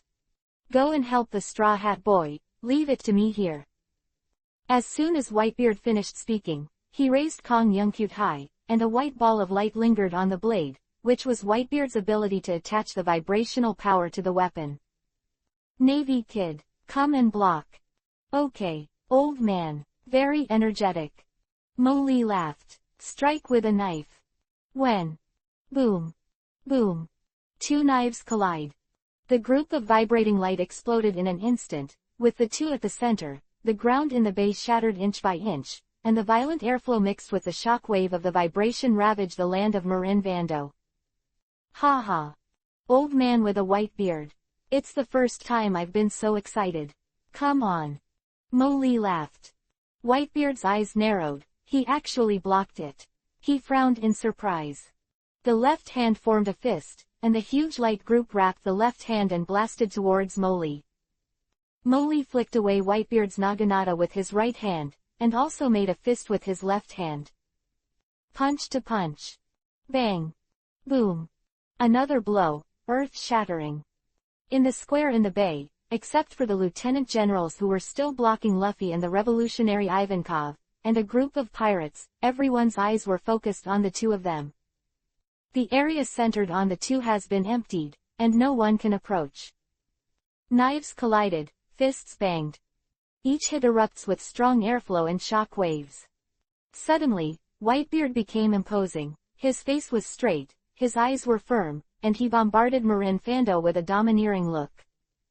The body of the Naginata sword is wrapped with the power of vibration, and the Overlord is domineering. The Whitebeard at this moment is the same as when he was young. Little devil, this blow, come and block it. The corners of Lemo's eyes moved slightly, and the cloak of justice behind him screeched. The blade turned slightly, and the aura of the blade climbed the snow-white blade. When in the wave of the times, the confrontation between the two eras, there is no need to evade, face the wave and wave the knife. Whitebeard's momentum reached its peak, and he looked like an evil spirit. Li Kie was calm, standing with a sword, like an immobile Hades. The momentum is pulling, and the clouds in the sky are torn in half. Navy Kid. Old man with a white beard. The two shouted and collided. Chapter 70, The War on the Top, 7. The unpretentious arrogance inspired by the powerhouse's battle swept through the entire Marin Vando. Seeing that a kid could block him, Whitebeard burst into endless anger. This was the strongest blow of the current Whitebeard's entire body. Whitebeard's earth-shattering domineering rage crushed this small island, and in the center of the Shira field, Li Kie stood with a knife. This old man is stronger than that old man in Chambord. The gleaming white knife gang slightly circulated on the long knife. The momentum of Whitebeard reached its peak, and everyone watched this scene. Bang! Whitebeard smashed the ground. Navy Kid. Old man with a white beard. Moli lunges forward and raises his sword to meet him. Boom! In an instant, several streaks of blue lightning pierced through the thick clouds in the headspace of Marin Fando and landed on the ball of light shining between the two knives. At this moment, the fierce collision of the two eras, the prestige of Whitebeard's emperor is undoubtedly revealed. But what's surprising is that Li Kie was able to take the Whitebeard's shocking anger. Boom! Boom! The ground shattered, and the storm turbulence oppressed by the shock wave ravaged Marin Vando. Now, those who can stand up under the fierce collision of the two are all strong and powerful. Ah, Colonel Moli is so powerful, Dasichi said with a knife on the ground, holding on. I didn't expect it. Smoker also raised his right arm to resist the airflow. Yo tilde little brother Moli's battle is so terrifying. Kazuna stood under the execution stand and said with a pouted mouth. What a tough young man, Pulsolino. Akainu said in a deep voice with his arms crossed. Unlike the Navy who were shocked by Lee Moli's combat power, the members of the Whitebeard pirates were worried about Whitebeard's body. Dad. Joes. We'll make a surprise attack on that Navy later. Marco, with heavy eyes, said to Joes. This is Dad's battle. Although Joes was very worried about Whitebeard, he did not dare to interfere in Dad's battle. Joes. Marco's tone became a little heavier, looking at Joes with a firm gaze. The most important thing is to rescue Ace, and then follow Daddy to evacuate safely. Dad. Ace gritted his teeth and looked at the fierce collision below. He was so complacent in the eye of the war storm. Sizzle.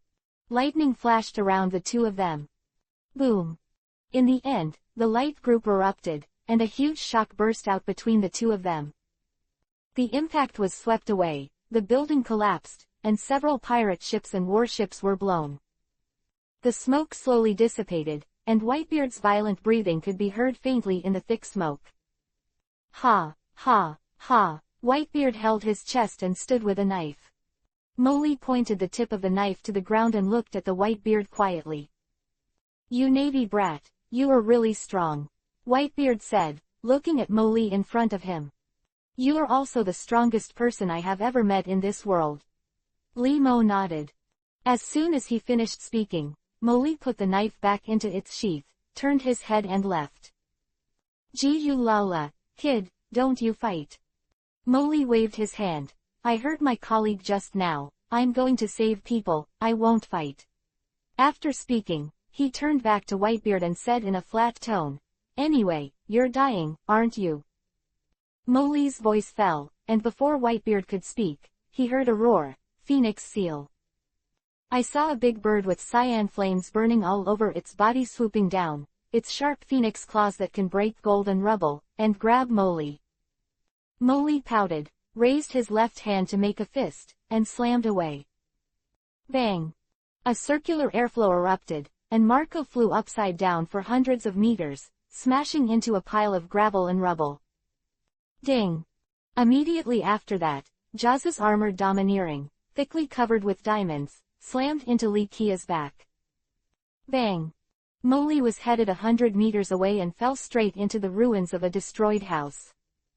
In a sudden change, the sneak attack of Marco and Joe's made the Navy's blood surge. Despicable pirates. Only sneak attacks. Go, don't back down. Avenge Colonel Molly. Kill. In the midst of the killing, the Navy and the pirates fought again. Molly, who was lying in the ruins, blinked, took out a cigar from his arms and lit it. Huh. It's boring, an old man with a run-down body. Lee said and stood up. Looking around, Whitebeard has been besieged, and the Straw Hat Boy is still running frantically towards the execution platform. Hey, brother, are you all right? Molly picked up a Navy who was stabbed in the shoulder and had a deep sense of the bones. Mo, Colonel Molly. The Navy covered his wound and spoke with difficulty. It's okay, you can retreat. Lee Mo said. But. Molly smiled. It's okay, leave it to me, are you still worried? Ah, Colonel Molly, thank you. Go ahead. Molly persuaded the injured Navy to retreat, and suddenly he saw a tall figure pulling the Navy's shadow with a strange ability, and then stuffed it into his body. Lee Mo frowned, his figure flashed, and he stood in front of Moria. Moria, who was originally nearly 7 meters tall, shoved the shadow into her body, and her body became even bigger. Hey, spit out their shadows for me. Lee Mo looked at Moria and said coldly. Hey, don't order me, Navy. Moria slashed with a knife. Humph, useless tools. Molly sideways dodged Moria's knife, and the huge scissors cut into the rock. Damn it. Leaping up, Lee Kie turned slightly in the air, kicked his foot horizontally, and kicked Mariah's belly. At the same time as Moria was kicked, many shadows flew out of his mouth and returned to the bodies of the Navy. Thank you Colonel. The Navy thanked them. Molly waved his hand, continued to walk towards Moria, twisted his neck. He said solemnly, I said it, don't make small moves, or I will kill you first. Walking to the moaning head of Moria lying on the ground, he stepped on Moria's long neck, looked at his sharp mouth twisted in pain, and thought for a while. I'm sorry, I said, but you don't seem to hear it. Blue.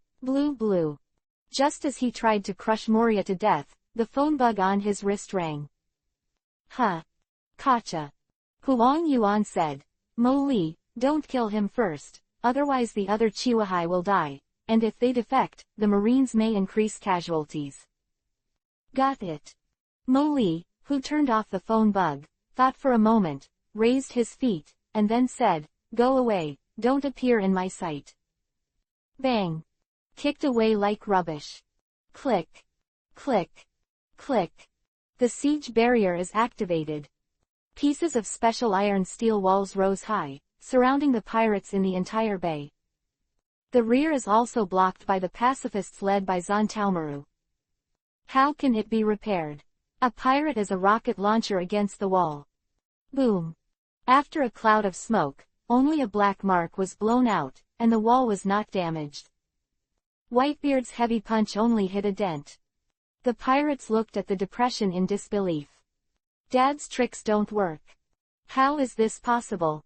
When the pirates were struggling, a navy was reporting to the Warring States Marshal. Reporting to the Marshal, Little Oz's blood seeped into the mechanism system, causing the power of that piece to drop and it couldn't be fully closed. Warring States frowned and said solemnly, "Forget it, let's barely." Sakaski.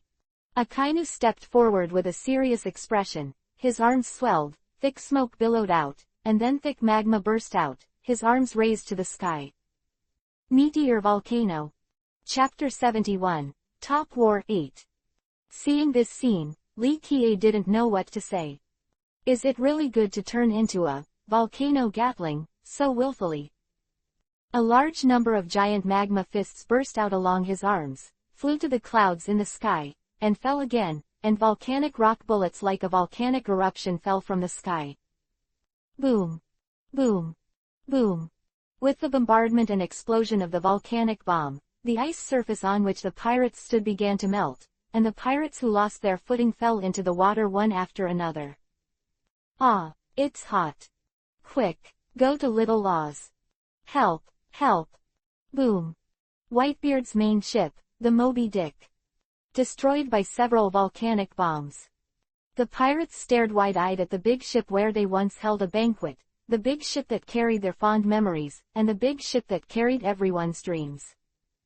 The figure of Whitebeard stood in front of the burning Moby Dick, standing with a knife, still domineering, but under the flames of the old man's wreckage, there was a hint of sadness that the end was coming. This pirate ship that accompanied the Whitebeard pirates to fight for a lifetime, just like many pirates, just like Little Oz, ended his life's voyage in this battlefield. Without any hesitation, Luffy got up from the ground and stepped on Oz's body. Limo looked up at Ace on the execution platform, and jumped high in the next second, standing beside Ace. "Why are you here?" Warring States glanced at Moli and asked. Limo shook his head and said, "I know him, so I don't mind having a word." Sengoku was silent for a while, and then he stopped speaking.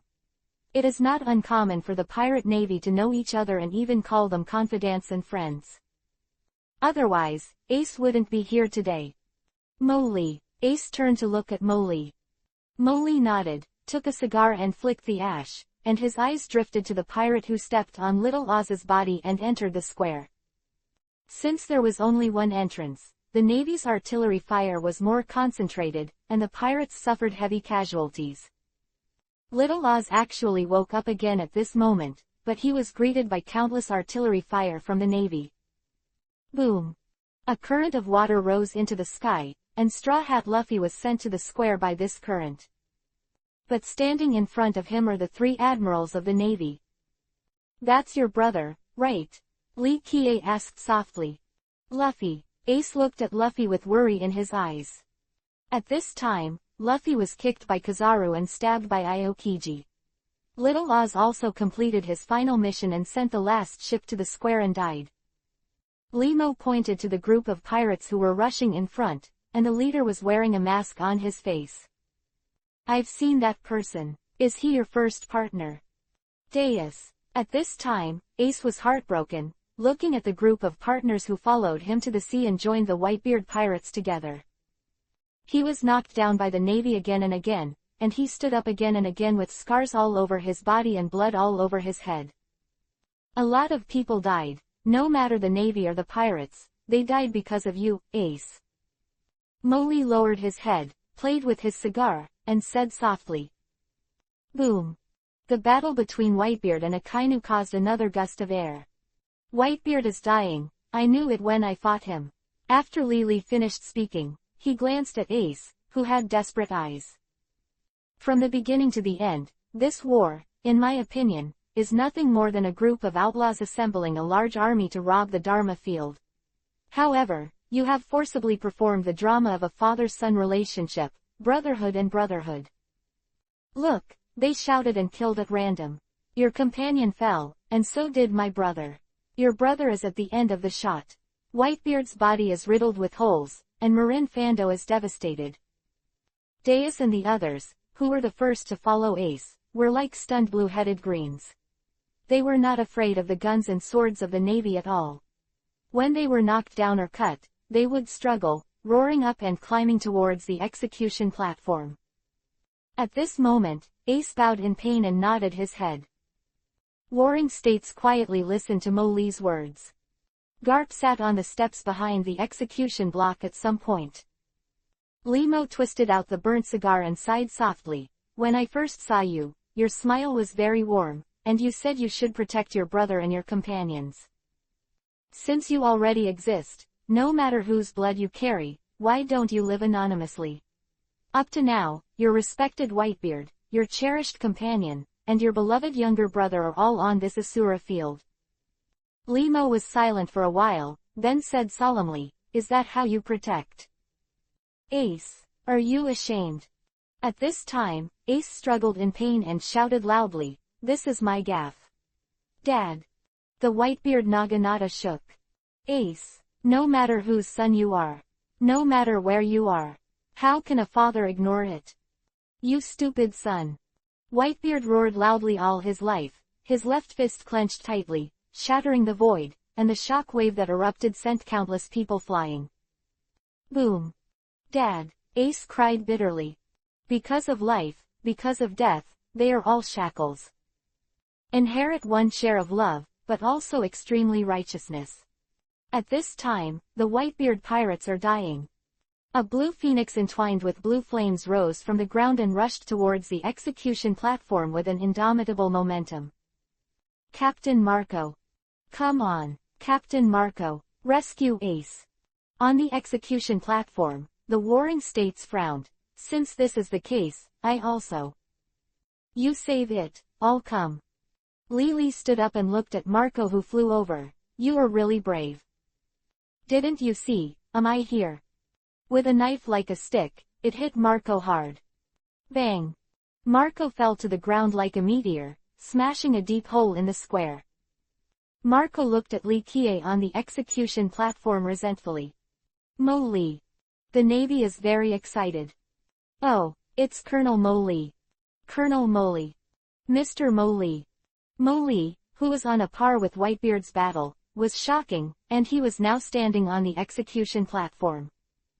Like a sea-fixing needle, it has become the psychological defense line of the Navy at this moment.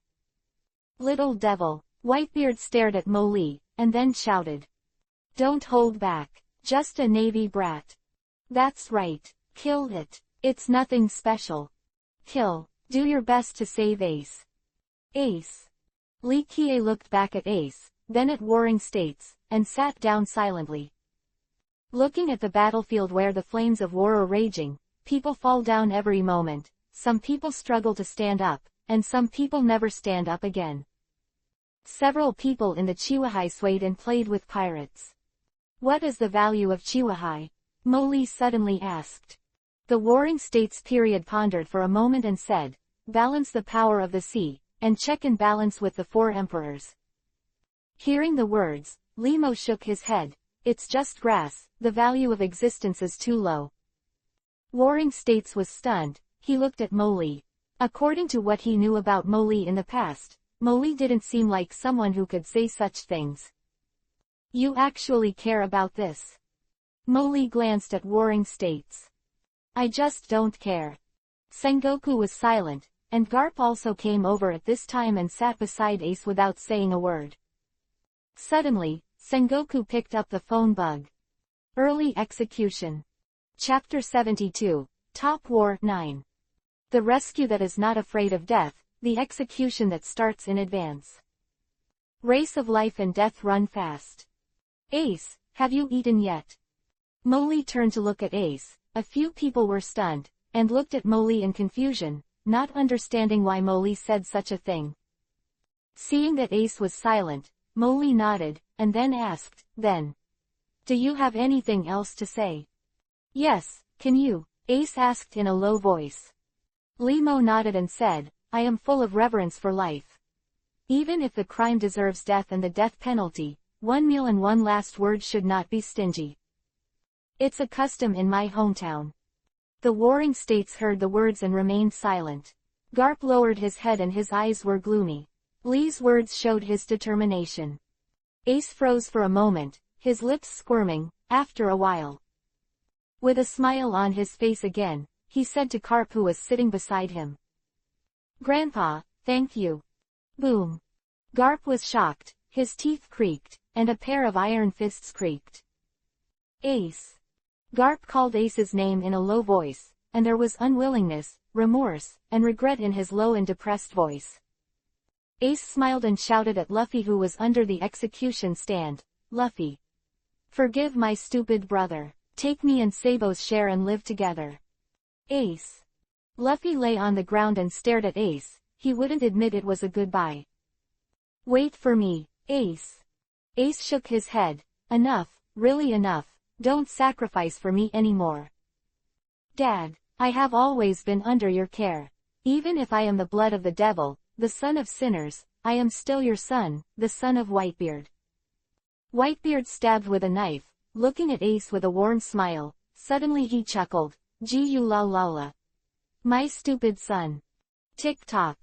Blood burst out, and Whitebeard's body couldn't hold it. Execution. Warring States drink. The two bayonets were held high, slender and cold. "I am going to die." Laugh. The bayonet penetrated Ace's body, and bright red blood dripped down the sword. That man died with the brightest smile. At this time, he was the warmest and most upright. Snapped. Limo Lee lit a cigar, exhaled a cigarette, sat cross-legged on the execution platform, looked up at the dark cloudy sky, and the devastated Marin Fando below. "Ace, ah!" Luffy shouted unconsciously and knelt on the spot. Whitebeard looked at Ace sadly, and said to Marco next to him, "Take the Straw Hat Boy away, he is Ace's younger brother and your brother." With a sharp swing of the naginata, the Akainu who came to pursue him were repelled. Boom! The ground shattered, cutting off the path of Akainu and the pirates. "Ace!" Carp's voice became even more choked, and he couldn't see his face with his body down. "Huh." Molly exhaled and placed the cigar gently in front of Ace. Warehouse. The saber was unsheathed, and the knife shone brightly. "The target is dead, let's end this war." Molly's voice fell. He held the knife in one hand, took a step, and fell straight to the bottom of the execution platform. Bang! With a knife blowing away the smoke, he looked at Whitebeard. "Old man with a white beard. I'll give you a ride." "Goo la la la, Navy brat, stop being arrogant. How scary is the crazy white beard. At this time, I am afraid that only Akainu knows." Akainu shouted, "Destroy the Whitebeard pirates with all their strength." And he pointed the way. "The son of the dragon. He is also the bloodline of sin. Can't let go." His arm ignited billowing lava, and suddenly, he was startled, only to feel the strong wind stirring behind him. He turned around and punched, but it was slow. Whitebeard's face was gloomy like a deep pool of stagnant water, and he punched Akainu's side with a furious punch. The void shattered, and the atmosphere distorted. This blow tore Marin Fando and smashed Akainu into a huge gap, which separated him and the pirates. Life and death. Little ones, all return safely to the new world. I am a remnant of the old age. The new age has not carried my boat. Dad. Dad, let's go back to the new world together. Dad. The pirates knelt before the chasm and shouted. Marco dragged his scarred body, took a deep look at the Whitebeard's figure, and said in a low voice, "Let's go, we can't live up to Dad's wishes." With a knife, Whitebeard stands alone in front of all the Navy. At the end of his life, he will defend the last way of life for the children. Molly walked slowly towards Whitebeard. He held the long knife with his hands down, and with his left hand he removed the clanking justice cloak on his shoulders. He loosened his tie again with his left hand. "Whitebeard, do you know a man named Shiji the Golden Lion?" Li Kie asked. "Ji la la la, you killed him." Whitebeard asked with a smile. "Well, I'll kill you too. You pirates from the previous era were really strong and strong-willed. I really want to visit your era." The voice fell. Limo faced the Whitebeard and stood at a distance of 10 feet. He twisted the blade and raised the long blade. The snow-white blade turned silvery under the stimulation of the yin-yang blade. He looked at the Whitebeard and asked seriously, "I always call you White Beard, I don't know your name yet."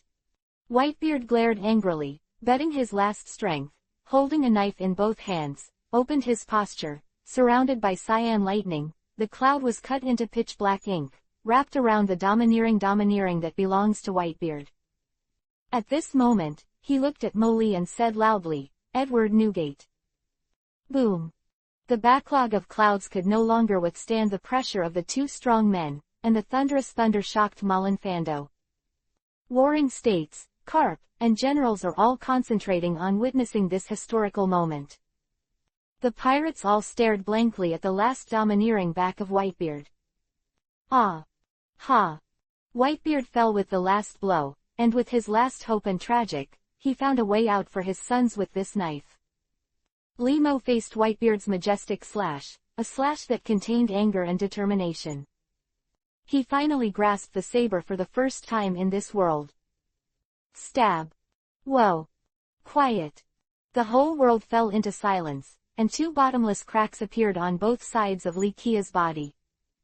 Thousands of miles of dark clouds in the sky were cut open and stretched all the way to the end of the eyes and the end of the sky. White-bearded Naginata hit the ground, his body stood upright, and his chest was pierced with a big hole. Molly remained silent, his wrists trembled slightly, and he threw the knife slightly before returning to its sheath. "Edward Newgate, do you have any last words?" Whitebeard's vitality was gradually severing, and in his last consciousness, he recalled his magnificent life. "When I first met my sons. My name is Marco. I'm Joe's, please let me aboard. By G, take me away. My name is Beasta. Dad, stop drinking. I Brahmank would like to be Whitebeard's son. Daddy. Daddy. Ace wants to get along well with your brother. With rivals, with confidants. Whitebeard, leave all your treasures behind. It seems that this era is going to be named after you, Whitebeard. Whitebeard, it's over. He looks back on a lifetime in a short period of time.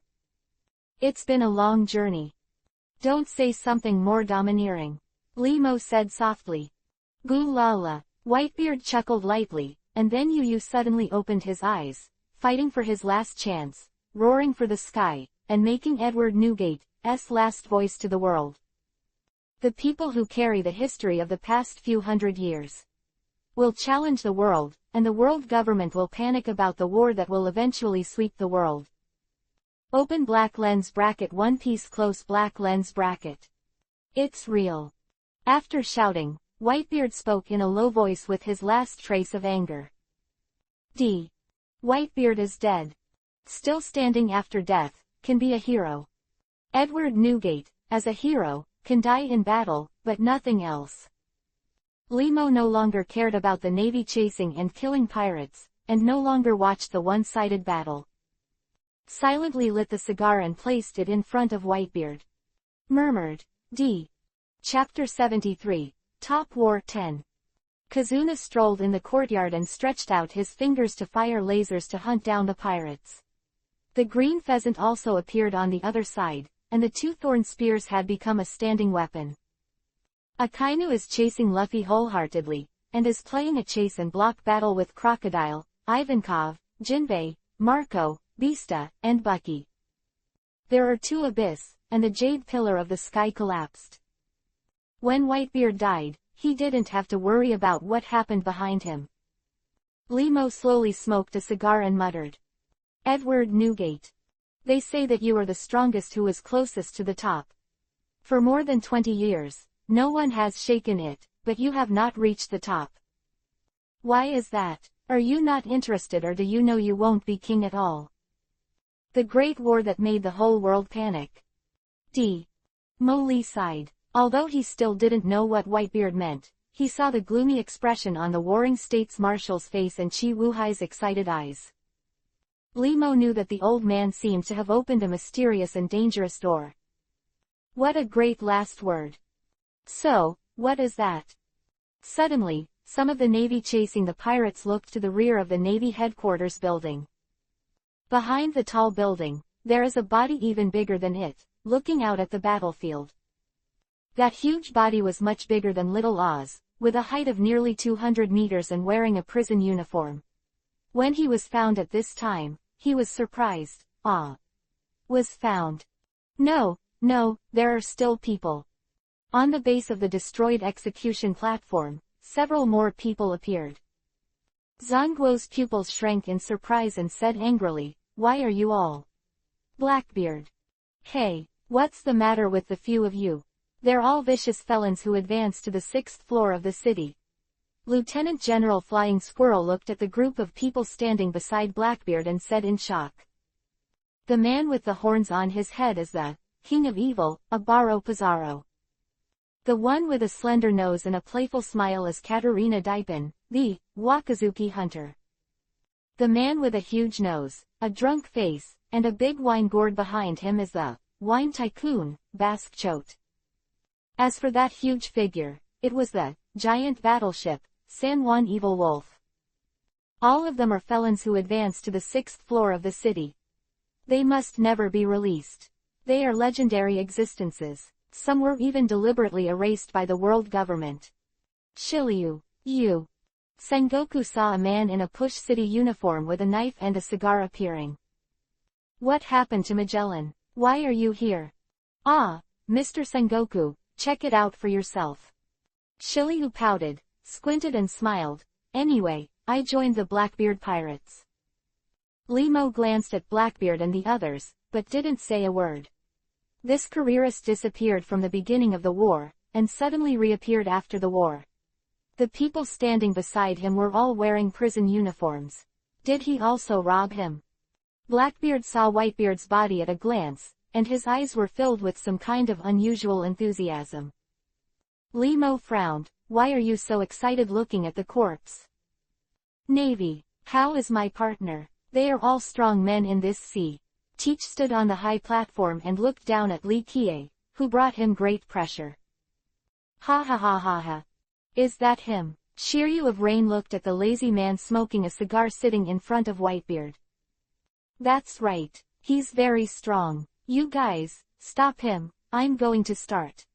Blackbeard's inflated ambition, the power to destroy the world, he must get. "Hey, Marshal of the Warring States period, won't you solve them?" Limo asked about warring states, and then looked at Blackbeard, the person he hated from the moment they met. After pondering for a moment, the warring states said, "You keep an eye on them first. It's important to hunt down the remnants of the Whitebeard pirates." Molly silently smoked a cigar. Suddenly, a cold light flashed past, and a long knife exuding a strange aura passed by. When Molly raised his saber and collided with Shiryu's demon sword. "Oh, blocked. Haven't heard of you in the Navy."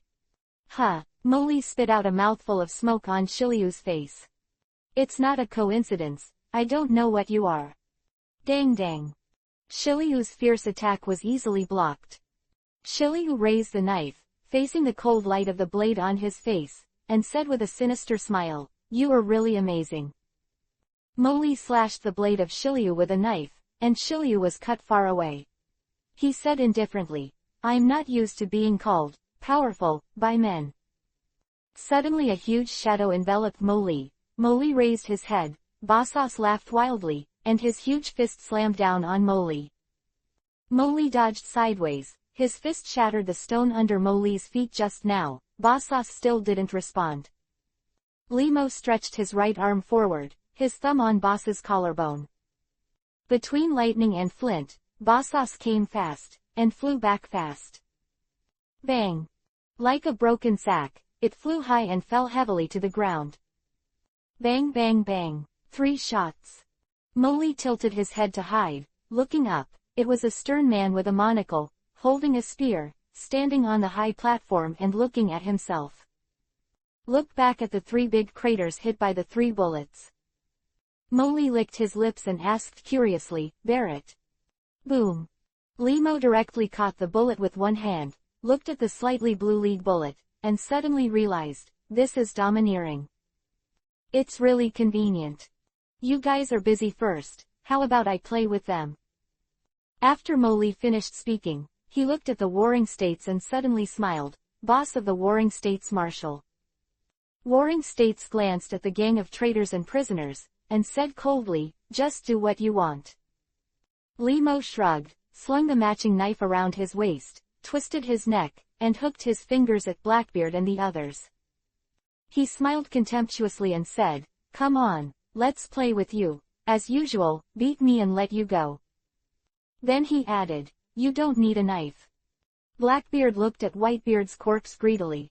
He knew that to get Whitebeard's corpse and implement his conjecture, he had to defeat Molly first. In an instant, a large amount of black smoke poured out of Blackbeard's hands and shouted loudly, "Brothers! Come on!" For a time, all the prisoners assembled by Blackbeard, as well as the first few people who followed him, rushed towards Li Qian together. "Hu, good to come, let's have fun." He grabbed Dai Peng's long spear and kicked him sideways. After kicking Dai Peng away, he grabbed the point of the spear and threw his stick at Shiliu. When Shiliu blocked it, and he was about to step back and slash at Mo Li, but Mo Li was faster, grabbing Shiliu's collar with one hand and hitting the elbow. Shiliu fainted on the spot. The king of evil politics clasped his fists in both hands, jumped high and slammed down from behind Mo Li, and Mo Li turned back and took a big step back. Boom! The earth was shattered by the wicked king and fell into a deep pit. Tisk tisk tisk. "Buddy, come from a construction site." Mo Li tisk tisk teased, synchronizing his right leg to step on the evil king's hands on the ground. He lifted it up, and his knees slammed against the evil king's chin. The evil king fainted. After dealing with these prisoners in 2 or 3 times, Limo squeezed his fingers and looked at the Blackbeards. "You guys are rubbish, can't you? You can use the power of the devil fruit. I'm very curious about your power." Chapter 74. The War on the Top End. Thank you for the great addition chapter. Ha ha ha ha. In addition to swordsmanship, your physical skills are also very strong, Mo Li. Titch laughed wildly and looked at the roadblock in front of him viciously. Limo nodded and said to Titch seriously, "My name is Engquan. It was given to me by the old lover of my distant 4th cousin, her second uncle's neighbor, the old lady's distant niece, and the husband and classmate of my distant niece. The master I introduced." The group of Blackbeards stared at Mo Li's serious nonsense. After a while, they reacted. They were immediately furious, black smoke billowing from their bodies, and they said angrily, "Stop joking." Navy. Whoosh. Mo Li appeared in front of Blackbeard, and in the blink of an eye, his left hand pinched Blackbeard's chubby face like a pincer. "You fucking know I'm joking and you still ask." Call. A gust of wind blew, a shadow passed by, and a sword pointed at Mo Li. "Oh hee hee, the Navy is going to take action against Shichibukai, is that all right?" Blackbeard struggled to look at the man, Lafayette. Limo glanced at Lafayette and said softly, "I don't remember any drama actors participating in the war." Hip-hop. Basas sneered at a low altitude, struck with his shoulder armor, and knocked Lily away. "Ha, ha, saved." Boom. Mo Li plowed the ground with both feet, and only stopped after sliding for dozens of meters. "Oh, your collarbone is connected. Looks like you have a good doctor." Limo looked at the rough seam of Boss's collarbone and joked. Immediately after, he stepped on the rocks, burst into Basas, and hit him with his elbows. Bang! Bash's shoulder armor shattered. Mo Li grabbed Bash's shoulder with his hands, quack. Bash's shoulder was crushed by Mo Li. "Ah, Baz's is painful." "Humph, it's really weak," Mo Li said disdainfully. Bang bang bang. Covered with domineering lead bullets, 3 shots were fired in a row. Li Qian held Basas to block the 3 shots. Likely throwing away the garbage, the half-dead Basas smiled contemptuously at Van Oka. "Damn it, you monster!" Blackbeard roared. A large amount of black mist spread, and the ruins of buildings and stones on the ground slowly sank into the black mist. Dark cave. The black mist spread to Mo Li's feet. Taking this opportunity, Blackbeard quickly ran to Whitebeard's side, reaching out and touching Whitebeard. What is he going to do? Limo no longer studied the gravitational black fog, and his figure flashed. At this time, the Blackbeard's eyes flashed with joy, just a little bit. Bang!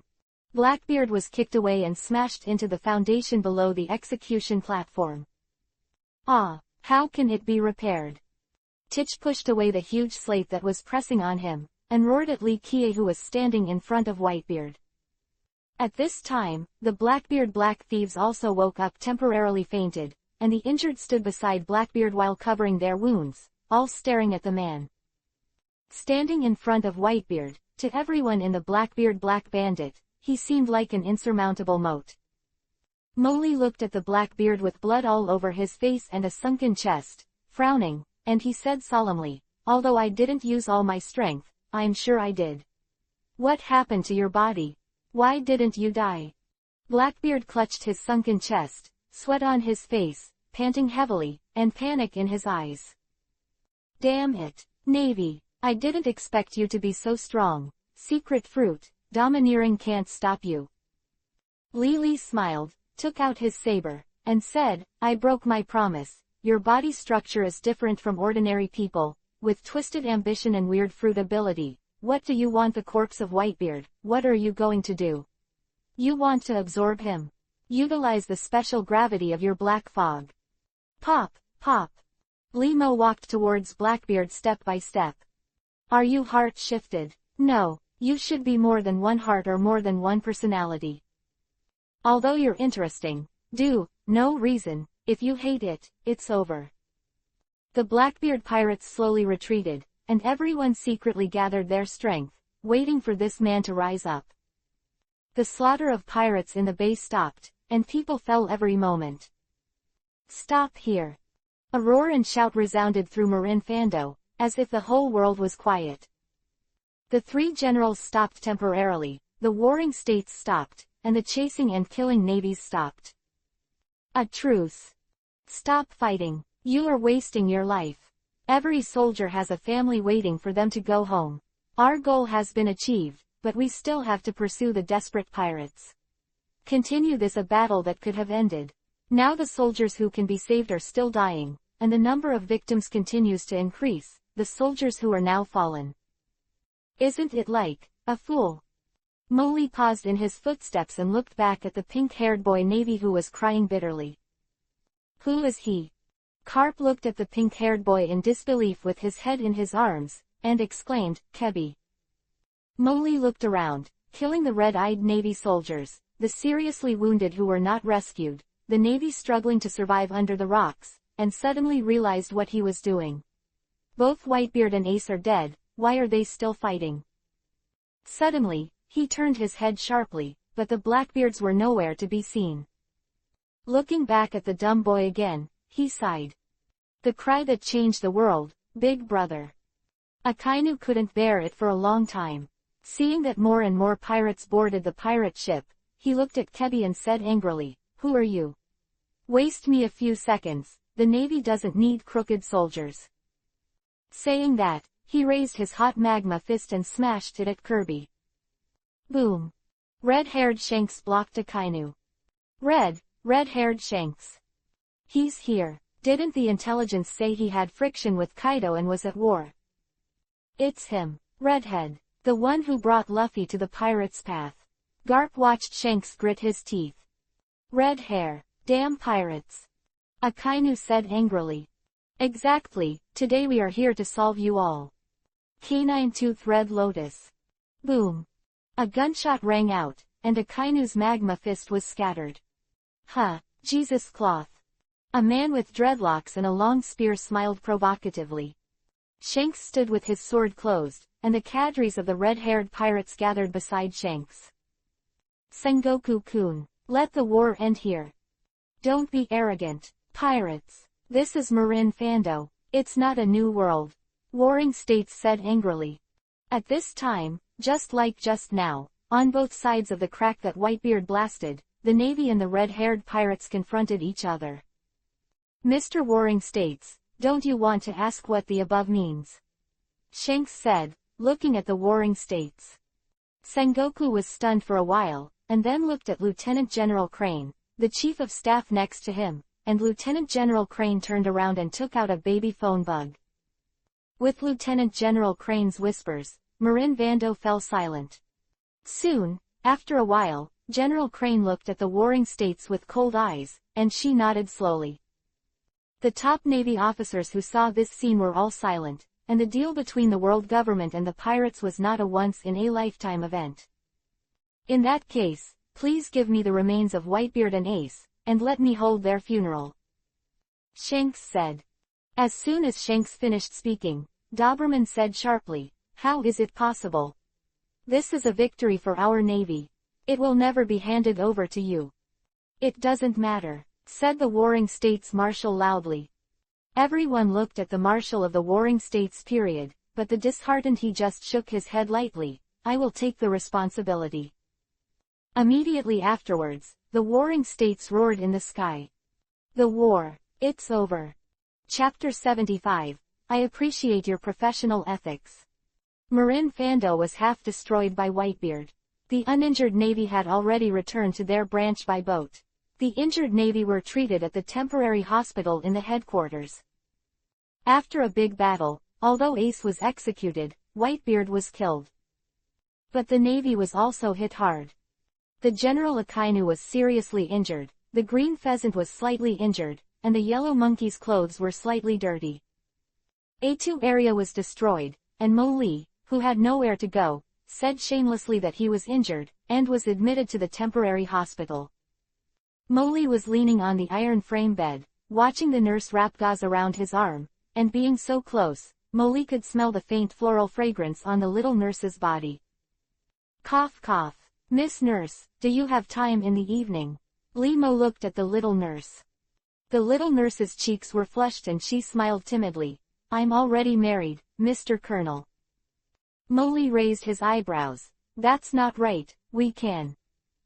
Boom. The door to the room was kicked open by Sanchin, and Jimmy led Kumik and followed Sanchin into the room. "Wipe, just a little bit." Mo Lee's conversation changed. "Miss Nurse, thank you very much for changing the medicine for me. Your professional medical techniques complement your beautiful face. I hope you will continue to work hard to improve your medical skills and save more wounded." After speaking, Lee Mo smiled at the three of them at the door. "You guys are here." Looking at the suddenly serious man, the little nurse was at a loss for a while, and nodded blankly. "Mr. Colonel, get well soon." She left with a metal plate full of medical equipment. The smile is sincere, the eyes are pure and perfect. "Well, are you all right? Why are you still injured?" Sanchin Liang walked to Mo Lee's side, looked at the gauze-wrapped arm, wanted to touch but didn't dare to touch it, and Mo Lee smiled knowingly. "No, we all watched the live broadcast, you should be fine." Jimmy looked at the two of you under the bed and pouted. Mo Lee's face changed instantly, drooping the eyes of the dead fish. "Jimmy, why are you here?" "Jimmy, hee, dead man." "Hey." Mo Lee grinned and looked at Kumik, who was looking straight at him. "Hey, it's still shouting. There is an advantage of not being able to speak. Some women are obviously very good looking, but it's a pity that they have long mouths." Lee Mo stretched out his hand and waved towards Kumi. "Come here, shouting." Kumik was stunned for a while, and then walked to Lee Mo's bedside table step by step. "The pink peaches are definitely delicious." Looking at Kumik, sitting on the edge of his bed with a big peach in his arms, Mo Lee's heart froze instantly, his face wrinkled. "Where's my knife?" "Our house is gone," Lee Mo said. The two nodded. When they were passing by, they saw that the A2 area was already in ruins. "What should I do?" Jimmy asked Mo Lee. "What else can I do? Ask Lao Sa for it," Lee Mo said with a shrug. After speaking, he tore off the quilt and fell to the ground. "Hey, your injury," Sanchin hurriedly said, looking at the place where Li Kie was helping with the bandage. "Oh, this." Lee Mo pointed to his arm and tore it open. Doing the posture of a muscular man, he bared his teeth and smiled. "Beautiful." Sanchin and Jimmy looked at each other. "You dead man." Mo Lee pouted. "Hey. Let's go. Go to Lao Sa." In the office, Kazaru looked helplessly at the four people sitting on the tatami, eating and drinking. Huang Yuan asked, "Mo Lee, why did you bring your family here?" Sucking. After drinking a sip of tea, Molly rubbed his mouth. My house is gone. Oh, then what to do? Kazuna asked. Damn, this old guy is playing dumb with himself. Limo leaned against the half wall and pouted. Yes, what should I do then? Sanchin frowned, got up to Molly's side, pulled him up from half of the wall, patted Molly's back because of the dirt from the wall, looked left and right, and picked up the white paper on the sofa in the yellow monkey office. One of the pillows was placed on half of the wall, and then as soon as he let go, Lee Kie leaned on the pillow. Looking at 3000's series of smooth operations, Rao is an old rogue like Kazuna, and it's also a straight slap in the face. It's not that you don't feel bad about your own things. Well, by the way, you go to the shampoo place. It was agreed earlier that the shampoo place will be your resident. Yellow Ape said. Ha ha. Molly laughed. Do you really think I'm stupid? I didn't know it at first, I really thought it was Paradise Island. Now I know that there is a wave of supernovas every year, and each of them is as strong as a monster. Every year, a new group of people come over to pretend to force, who can stand it? Snapped. After eating, drinking tea, lighting a cigarette, and negotiating conditions. Molly sighed and shook his head. Old Saw, you are an admiral of the Navy, and I am your direct subordinate. Don't say more, I have contributed a lot. Huang Yuan nodded, he recognized this, arresting the wanted criminals and killing the pirates. Li Kie was never soft-hearted. Li Mo added, I was deceived by you. You tricked me into taking part in the war from the hot spring town. Tell me about Paradise Island. What happened? It's a messy pirate hotel. You treat me like this. Are you worthy of my efforts? Worthy of me? 1 month's vacation, you choose the station yourself, go up 2 ranks, go and lead the battleship.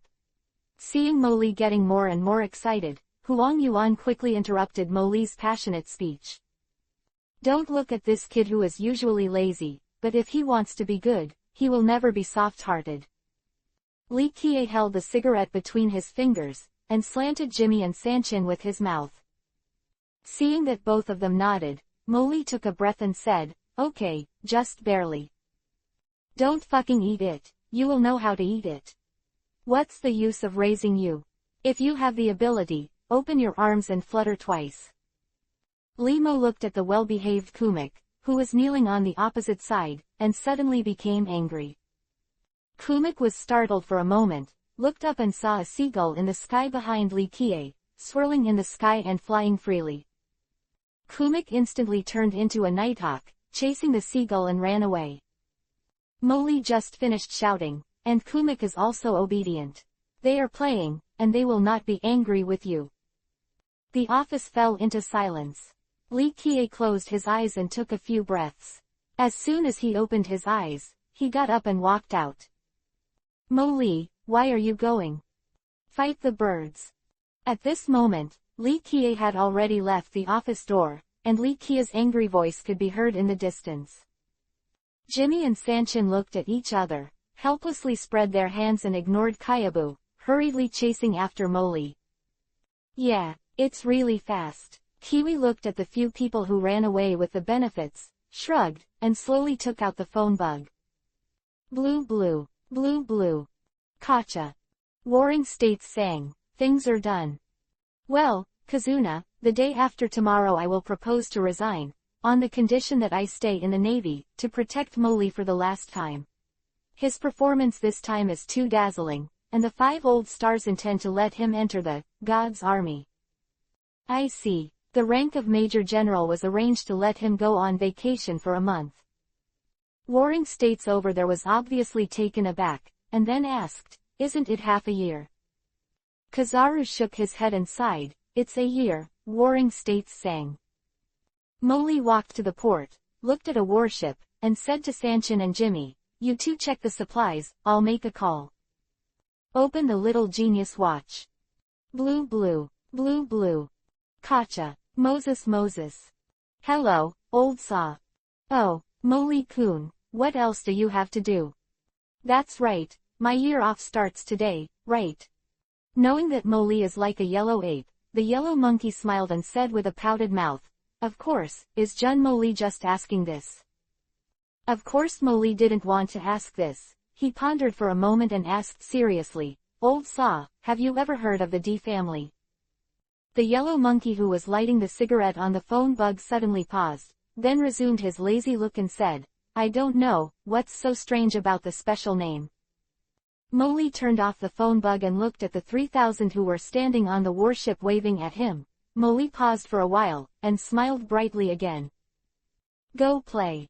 Chapter 76. Kumik was taken away. After the war, everyone was repairing the wounds of war, but Akainu and Aokiji don't seem to think so.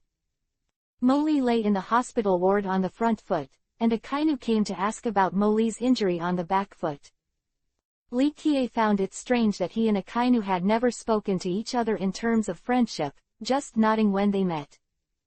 After saying a few words of, "Rest well," and other nutritious words, he left. As soon as the red dog left, the green pheasant came again, and also brought a few peaches. Qingzi didn't say anything, and sat for a while, staring at Mo with big eyes, and after a while, they both yawned at the same time. Go away. Oh. On the warship, Li was lying on a sun lounger, watching the white clouds drifting across the sky, a seagull symbolizing freedom. Didn't you take a nap? Sanchin came over with a cup of cold peach drink. Hi. Mo took a sip of the cold drink and patted his forehead. I didn't expect you to have a headache if you eat ice. Sanchin looked at Mo, covered his mouth and smiled. Mo rolled his eyes 3,000 times and ignored him. He was also a good person. If he suddenly ate something very cold, of course his head would hurt. You are a big hero now, Sanchin said suddenly. How do you say? Mo asked suspiciously. You killed Whitebeard, not only a hero in the Navy, but also a great hero who eradicated the devil in the eyes of civilians. Mo pondered for a moment, then shook his head and said, No, I just don't want him to be besieged to death. Not only will the Navy soldiers die, but for Whitebeard, there is no dignity. I'm not a hero, Sanchin, you also know the chaos in the New World. What will happen to the islands that have lost the protection of Whitebeard? Mo sighed and said. Sanchin thought about it for a while, suddenly thought of it, and said in a trembling voice, being scrambled by the pirates, caught in the flames of war and panic. I don't know if it's good or bad. Mo put down the cold drink, put his hands on his pillow, and sighed. Sanchin didn't speak, and she didn't quite understand either.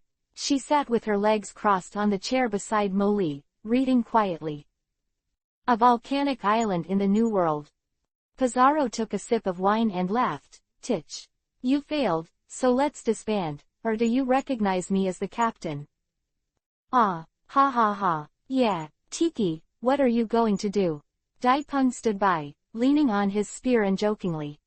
Shiliu was wiping the demonic knife, biting his cigar and looking at Blackbeard with a sneer. Ha ha ha ha ha. Blackbeard squinted at Pizarro, held Pizarro's head with one hand, and smashed into the mountain behind Pizarro. Pizarro, don't say useless words. This kind of thing doesn't matter. As long as Lao Tzu's ability is still there, you can get a powerful fruit ability. After speaking, Blackbeard looked at everyone and grinned. Continue to follow Lao Tzu, you will get what you want. Titch is not weak at all. He has two-color domineering and powerful physical skills, twisted vitality and the ability of dark fruit. Today, he is already an existence that can dominate one side. Everyone looked at Pizarro, whose face was covered in blood, and fell into silence.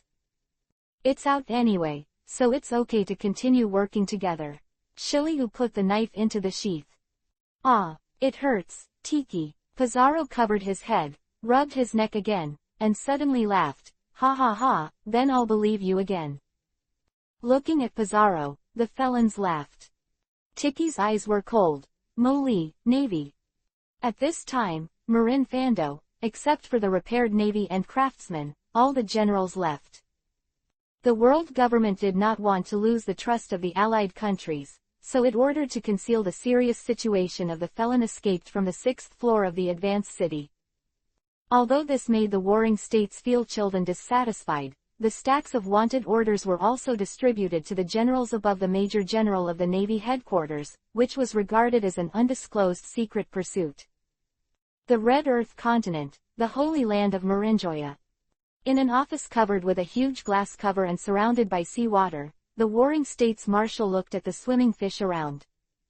The former admiral and the current commander-in-chief of the three armed forces, Kong, said, "Although I tried my best to stop it, Karp was actually fired, but his rank remained unchanged, and he could stay in the army and train more young sailors. If you want to resign as admiral, at least give me like Garp, Sengoku." Warring States closed his eyes and said, "Well, I can accept this. It's okay to spend the rest of my life like this, but Brother Kong, Moli must never join the God's army. This is my last request." Sora frowned and sighed. Five Laoshing mentioned him several times, but I also rejected him. Warring States, this is the last time you resigned from your position in exchange for it. Sengoku smiled and said, "Newgate, who once stood at the top of the pirates, is dead." He glanced at the newspaper on the table, where Luffy rang the bell, and said, "The era of pirates is being reborn, in the Navy. How can you be full of veterans? The values of justice cannot replace the replacement of generations." "Ha ha ha, that sounds really harsh," Sora said with a smile, looking at Sengoku. Sengoku hugged his shoulders indifferently and said, "Compared to this, Big Brother Kong, I recommend Aokiji as the next admiral." Having said that, Kong was silent, and after a while he said, "The five old stars prefer Akainu to take over the position of admiral of the Navy, and those who support Akainu in the top ranks will occupy the majority." Warring States frowned, sighed, and stopped talking. Serious disagreements between the Warring States Marshal and the top brass in the world government led him to resign as Admiral of the Navy and take a back seat to serve as Grand Inspector of the Navy. His final condition was to keep Lee Moli's position in the Navy and to reject the invitation of the third commander of the Army under God. Moli didn't have time to pay attention to this. He looked at the busy wounded soldiers on the deck and felt a little melancholy. Limo shouted to a navvy with a bandage on his head, "Captain."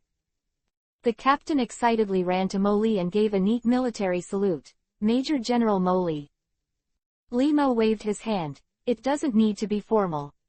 Then he pointed to the soldiers who were carrying the shells and dragging the deck, and asked, "Why did you still follow the voyage when you were injured?" The lieutenant said excitedly, "They all admired Major General Moli. I heard that Major General Moli was going to set sail to hunt down criminals, and many people ran straight from the hospital bed." "Ah," Moli's face wrinkled, "when did I say that I'm going to hunt down the fugitive?" The lieutenant shouted, "General Kizaru notified the army." Moli pursed his lips and waved his hand, indicating that he knew. "This old man, I said why I just came out of the office and there is a warship waiting. It turned out to be all fucked up. Hee, play with me, right? If I can return to the headquarters within 2 years, I will be considered a loser." The warship sailed for 2 days, and just after passing by a winter island, the observer shouted, "The pirate ship is found ahead. Enter the pirates. The captain is Dodo, who has a bounty of 92 million Baileys." The captain hurried to Moli's side, "Major General, a pirate ship is found ahead." At this moment, Li Kie was snoring. 3000 fell asleep with a book. Jimmy is in the kitchen preparing dinner. Kumik, who was playing beside him, raised his head and looked suspiciously at the captain with the bandages on his head. The captain looked at the cute Kumik in confusion. Kumich put down the half-dead little seagull that she tortured. "The posture should be handsome, and the takeoff should be fast. Rush to the enemy ship, unstoppable. Report, Kumik was captured by the pirates." Chapter 77. Very polite. The warship moved slowly, crushing the wreckage of the pirate ship floating on the sea. On the deck of the warship, Li Kie, the old man, looked at Kumik, who was playing with seagulls after he was rescued. With a single finger, a chestnut knocked on Kumich's elm-knotted head. Snapped. "A pet still wants to fight pirates. Someone caught you and set you on fire, do you believe it? Kumik played with birds to himself, ignored Molly, touched the bird's head, fiddled with its wings, raised his head from time to time and looked at Molly's crooked head. You, forget it. Molly sighed helplessly, reasoning with Yumu's head was like playing the piano to a cow.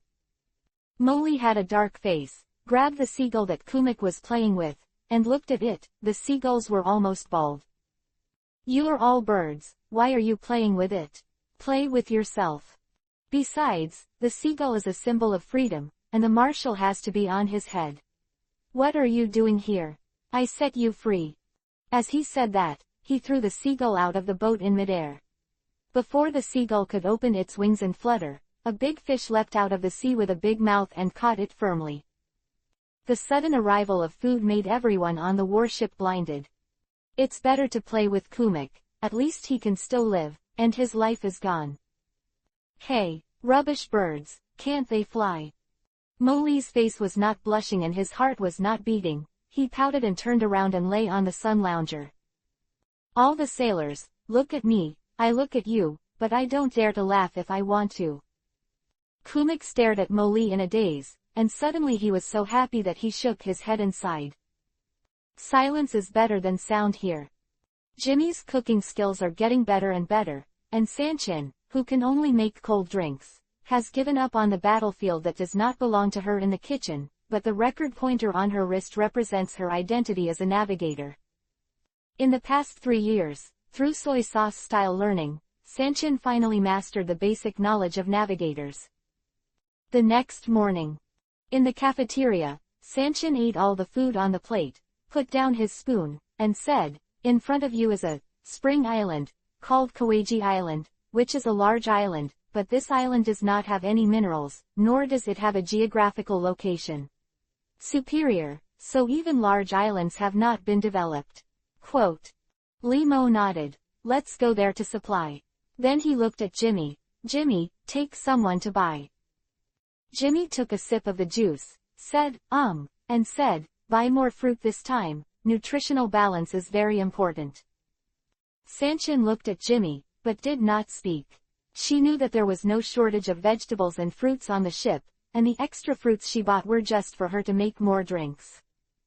No matter how we quarrel or argue, as friends and companions, we always pay close attention to each other, recognize each other, and consider each other carefully. This is Kawaji Island. It's so big. Limo stood on the bow and looked at the island that was approaching. The island in front of him is almost as big as a dozen Marin Vandos, with 5 mountains in a row. Because of Spring Island, the island's vegetation and trees are extremely lush. It is close to the port, and a small town built on the mountain reflects into sight.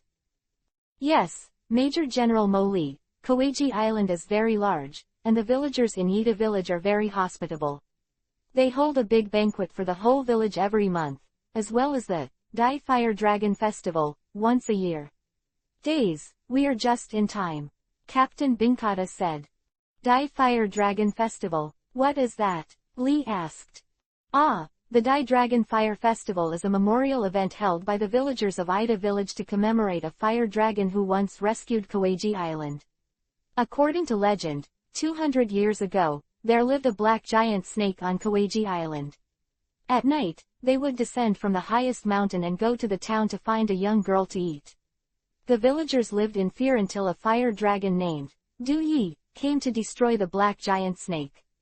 The villagers were able to be stable, so the tradition was left, and the day when the fire dragon eliminated the black giant snake was designated as the Dai Fire Dragon Festival. Captain Ice Karta explained. Oh, so that's it, why didn't the villagers run away? Limo asked inexplicably. There are giant snakes that eat people on the island, but can't they run away? Venkata shook his head and said, it is said that the body of that giant snake surrounds Kawaji Island. As long as someone goes out to sea, it will move its body and overturn the ship. Molly licked his lips when he heard the words, what a fat snake. Venkata was taken aback for a moment, shouldn't he say, so big? The Dai Fire Dragon Festival, the black giant snake, the fire dragon, and Molly have some expectations. There are always some novel people and things in this world, which are obviously outrageous, but they attract Molly to appreciate it. The warship docked at the port, and Molly and his party went to the island. As soon as they left the port, they were greeted by villagers dressed in festive colors. Molly took a closer look, and there are many young ladies who are dressed very, certainly. What should I say? The attire is simple but reasonable. Humph. There was a cold snort in his ears, and Molly turned his head and saw that Sanchin had a dark face, as if someone owed her hundreds of millions. Molly glanced at Sanchin up and down, pouted to himself, and snorted. Jimmy brought a group of Marines and pushed more than a dozen cars, one of which was squatting with Kumik. She said, "I'm going to buy supplies." "I'll go with you," Sanchin shouted immediately. Jimmy asked suspiciously, "Aren't you going to follow Molly?" "Why are you following him? Are you getting in your way?" Sanchin said angrily. Jimmy's eyes swept back and forth on Limo and Sanchian several times, and shrugged his shoulders. "Then let's go, and buy some clothes for you and Kumik by the way." Levi glanced at a few people and entered the town on his own. Binkata went to arrange to inspect the warship and buy some wood. Molly was holding a cigar and holding a knife handle in his left hand. He had just entered the town. No matter men, women, or children, they all looked at Molly with a smile on their faces. "Navy. It's the Navy. Village Jim. Lord Navy is here. Wow, he's so handsome." "Yeah, he's handsome, but not as handsome as me." "Hee hee, you go to hell." The villagers looked at Molly, laughing and scoffing. Molly felt a little embarrassed. After all, he thought that he had a thin skin and was stared at by so many people. Molly looked around, nodded secretly. "This place is really good. It is indeed a spring island, the climate is pleasant, and the ladies are not afraid of the cold." People crowded around an old man and looked at Molly with a smile on his face. "Hello, Lord Navy, I'm Jim, the mayor of Ida Village." "Ah, hello old family, I'm Lieutenant General Lee of the Navy headquarters. Let's pass by here and make some supplies." Molly looked at the gray-bearded village chief Jim and said. The village chief Jim nodded with a smile and said, "It has been a long time since the Navy has come to Date Village. As it happens, tomorrow will be the Die Fire Dragon Festival in Date Village. Lord Navy, please stay and participate." He paused and then said, "Although it's not comparable to the activities of those famous islands, it's still very lively." Just when the villagers were surrounding Limo, a little boy slowly backed out of the crowd and ran towards the mountain behind the woods. Limo quickly glanced at the crowd, then nodded and agreed. "Okay, I'll disturb the village chief." Chapter 78, Shuyi and Duyi. The largest of the 5 peaks has a crevice on the back. As soon as the little boy walked into the crevice of the mountain, the violent wind blowing towards him almost blew him out again. The boy hurriedly shouted, "Shuyi! It's me, Yuhu!" Ha tilde tilde tilde. The wind gradually stopped, and a pair of huge scarlet vertical pupils lit up in the dark crevice, staring at the little boy Yuhu. "Don't be afraid, Shuyi, it's me." Yuhu groped through the dark crevices of the mountain, stumbling forward towards the pair of breathtaking scarlet vertical pupils. The pair of vertical pupils slowly closed, and then there was a sour rubbing sound in the mountain crevice. After a while, a trace of light penetrated into the mountain crevice. Yuhu walked towards the light source, and finally came out of the narrow crevice. Behind the crevice of the mountain is a bottomless abyss, covered by a circle of large branches and leaves on the top of the mountain. The sun shines through the gaps in the lush branches and leaves and shines on a huge snake head. The black scales the size of a human head are densely covered. The triangular head of the giant snake, the pair of scarlet vertical pupils stared at the little boy sitting on the edge of the mountain. "Ha, Shuyi, can you stop scaring me all the time?" Yuhu, who was talking, threw a small stone on the giant snake's head like he lost his temper. The giant snake, called Shuyi by the little boy, shook its head and looked at Yuhu. Yuhu shook his shoulders, looked at the big snake and said, "Today there is a navy on the island, and tomorrow will be the 200-year, Fire Dragon Festival. Yoo-hoo was silent for a while, looking at the big snake with worry in his eyes. He said, "The Navy is here, I'm afraid you will be exposed." The giant snake's mouth opened a slit, and a stench was exhaled. Sigh tilde tilde tilde. Yoo-hoo looked at the big snake, lowered his head slowly, and looked at the dark abyss where the big snake's body was. He pursed his lips and said, "Grandpa said that the fire dragon will come again, is it true?" Sigh tilde tilde tilde. The huge snake head spat out a letter. Yoo-hoo nodded. "No matter what, everyone in the village will say something, at least our family, at least I, believe in Shuyi." Yoo-hoo, who was silent for a moment, suddenly swallowed and said, "Our family, every year, come to ask Shoei to protect the village. It's really, really, shameless. So, 200 years later, if the fire dragon really comes today, please Shuyi don't come out and give up this island." As he spoke, he raised his head and his eyes were filled with tears. He did not pray to Shoei for the protection of the black snake the day before the annual Fire Dragon Festival, like his grandfather and father did, but to pray that Shoei would not be like 200 years ago. Protecting villagers has been misunderstood for 200 years. Shuyi Hei Snake's pair of vertical pupils stared at Yoo-hoo closely. The giant snake's head shook, and it slowly sank into the abyss while spitting out letters. Seeing Shoei Haisha returning, the boy sat blankly, looked at the dark abyss for a while, got up and returned to the crevice of the mountain. Taking advantage of the light behind him, Yoo-hoo slowly walked out of the mountain crevice. Just as he stretched his waist and stretched his body, he heard a voice next to him. "Yo, you're out." "Ah." The sudden voice made Yoo-hoo, who was only 10 years old, start screaming. It was Molly who made the sound. At that time, when he saw a little boy looking at him with panic in his eyes, he ran into the woods in a panic. Li Kie felt that it was strange that with his looks, he shouldn't be able to scare children, unless there was another secret that made him afraid of his Navy status. So Molly reluctantly left the crowd and followed the boy all the way here. I could vaguely hear the intermittent voices coming from the crevices of the mountain. "What Shuyi, our family is too shameless, let's give up," and so on. Yoo-hoo calmed down, glanced at Shansho uneasily, and asked in a trembling voice, "Lord Navy, why are you here?"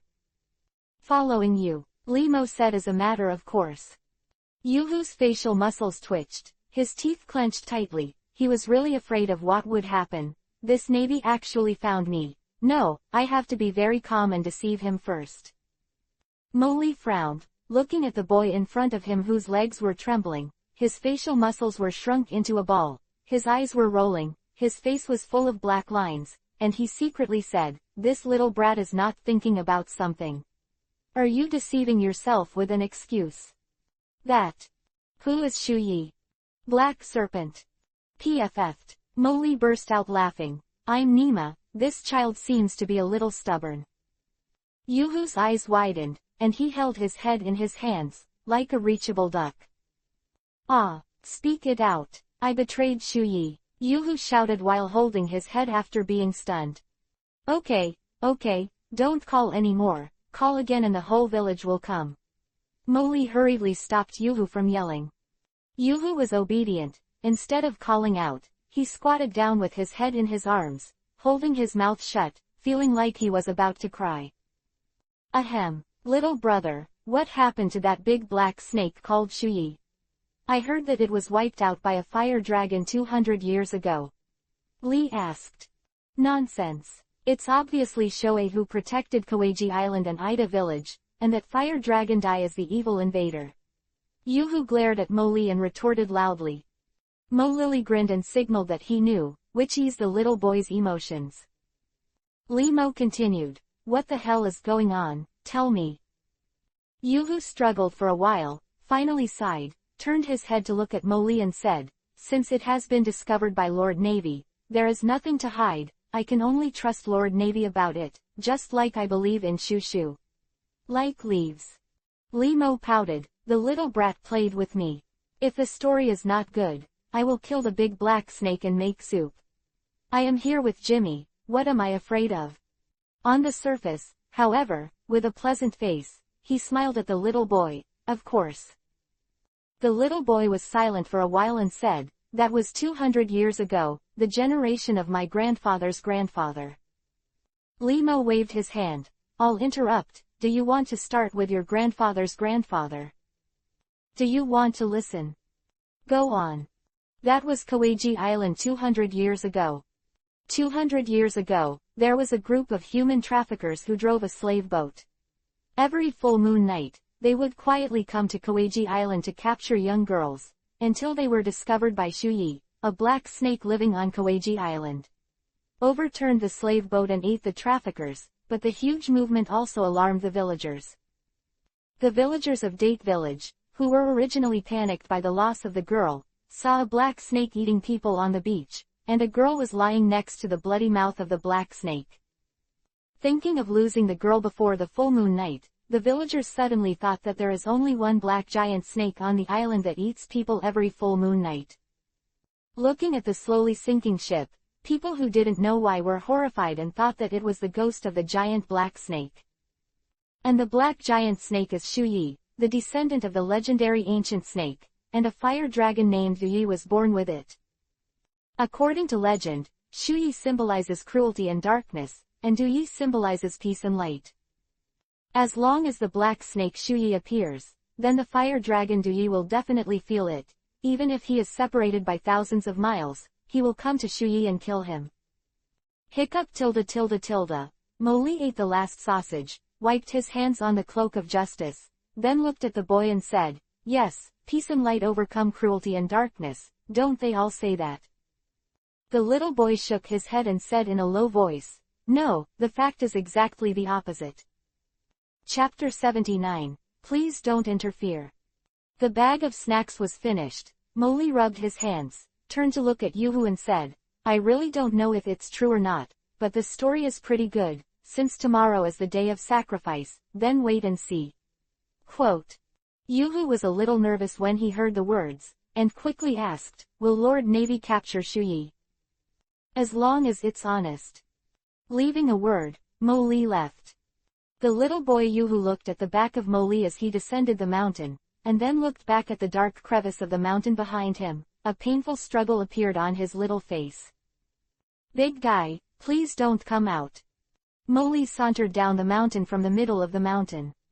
The legend is true. This made Moli a little surprised. Could it be that there will be a good show of the dragon-snake battle tomorrow? Black Snake Shoei is the representative of cruelty and darkness, while Fire Dragon Dai is justice and light. This has been determined as a fact, but in Yoo-hoo's narrative, it is not the case. There is never any cruelty and no justice. It just came from nowhere. Moli scratched his head, a little puzzled. The black snake and the fire dragon are twin brothers, which means that the ancient giant snake laid 2 eggs at a time. A dragon and a snake. Who is their father? As night fell, the villagers who had been preparing for the day went home to rest. Limo took the sailors to drink and eat in the tavern. Captain, arrange for someone to replace the brothers on duty on the warship later, and let them come and have a couple of drinks. Limo said to Binkata. Yes, Major General Moli. Binkata gave a military salute, and then left with the people. Moli drank a glass of wine and glanced under the table. There were large and small bags at the feet of Jimmy and Sanchin. I said, how much did you buy? 3 million Baileys. Jimmy answered nonchalantly with a smile, and said with a gesture of okay. God horse. Lao Su's salary for a month. Moli looked at the 2 prodigal women in disbelief. This kind of tricks, even if Lao Su became a marine marshal, he couldn't afford it. Sanchin gave Moli a blank look. I bought you a gift. Huh, can you still think of me? It's really a big girl getting on the sedan chair. Moli squinted at the 2 and pouted. Jimmy fluffed his hair, leaned on the table, held his cheeks, looked at Moli, and asked, what do you mean? First time. Hee hee. Jimmy smiled and said, I always say something that people can't understand. Moli waved his hand and said, okay, you have enough to eat and drink. You should go back to the warship to sleep. I have something to do. As soon as these words came out, Sanchin and Jimmy looked at each other quickly, then looked at Molly with suspicion and even some anger in their eyes. Where are you going? During the day, when the two of them were shopping, but when they were shopping for clothes, they saw a few places. It was not simple. They were all dens of sin and perdition. I'm going to investigate some things. I suspect that the legends here are fake, so I'm going to visit the local villagers to see if I can get any clues. Visit the villagers? Where to visit? I'll go with you. Sanchin raised his eyebrows and said. There are too many people and big goals. Besides, I'm going to make an unannounced visit. What are you going to do? Molly frowned and said impatiently. Unannounced visit. Where do you want to make an unannounced visit? Sanchin said in disbelief. Molly pursed his lips, leaned forward, and said in a mysterious low voice, This island is not as simple as the legends say. I suspect that something will happen to the sacrifice tomorrow. I must learn more about the situation, and then let's make preparations. Ah, really? Sanchin looked at Molly in surprise. Jimmy stared at 3,000. Li Qian also looked at the 3,000 in shock. Good guy. Did she believe it? Cough cough. Anyway, that's it, I'm leaving, you should go back to the warship early. Molly blinked, coughed twice, lit a cigar, threw the cloak of justice on the head of Kumik who was eating an apple, got up and left.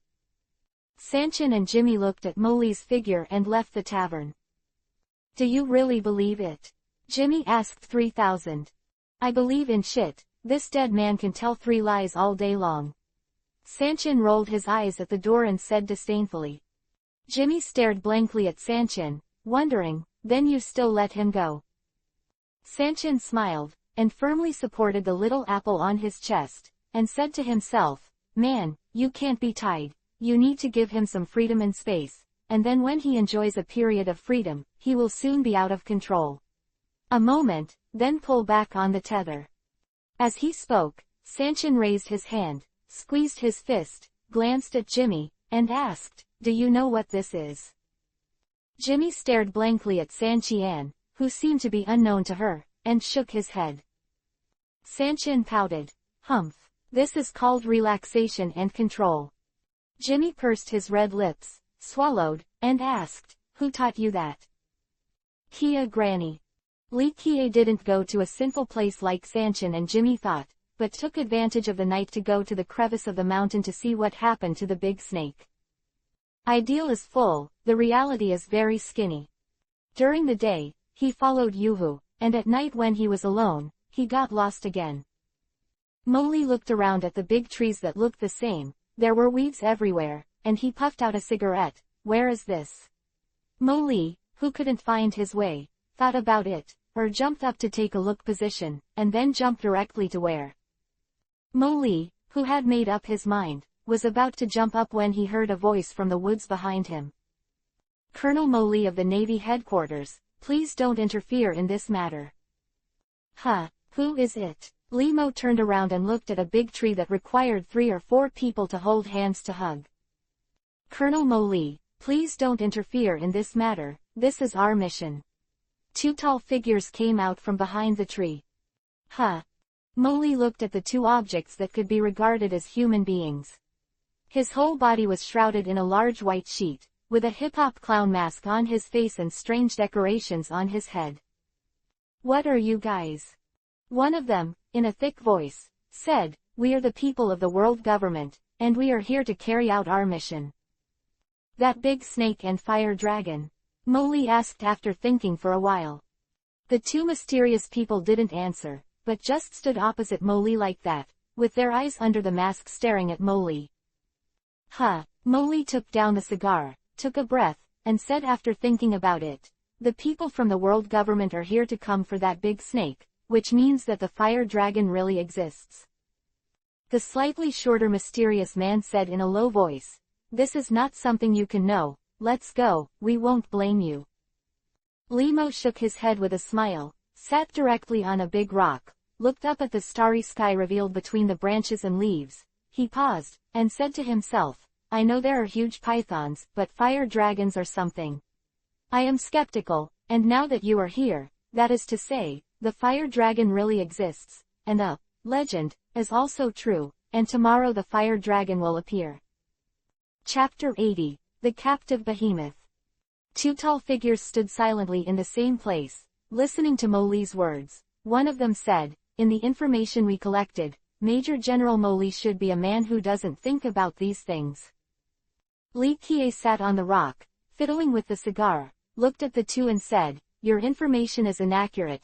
After all, I came out to mix, relying on a genius like mine, and you are the ***** that I treated as a fool." Major General Molly, stop joking. I hope you don't meddle in this matter, or the higher levels of the world government will judge and punish you. The slightly shorter masked man spoke with anger. But I'm already very interested. Li Mo frowned slightly, stood up, and said solemnly, "What do you want from this dragon and snake romance?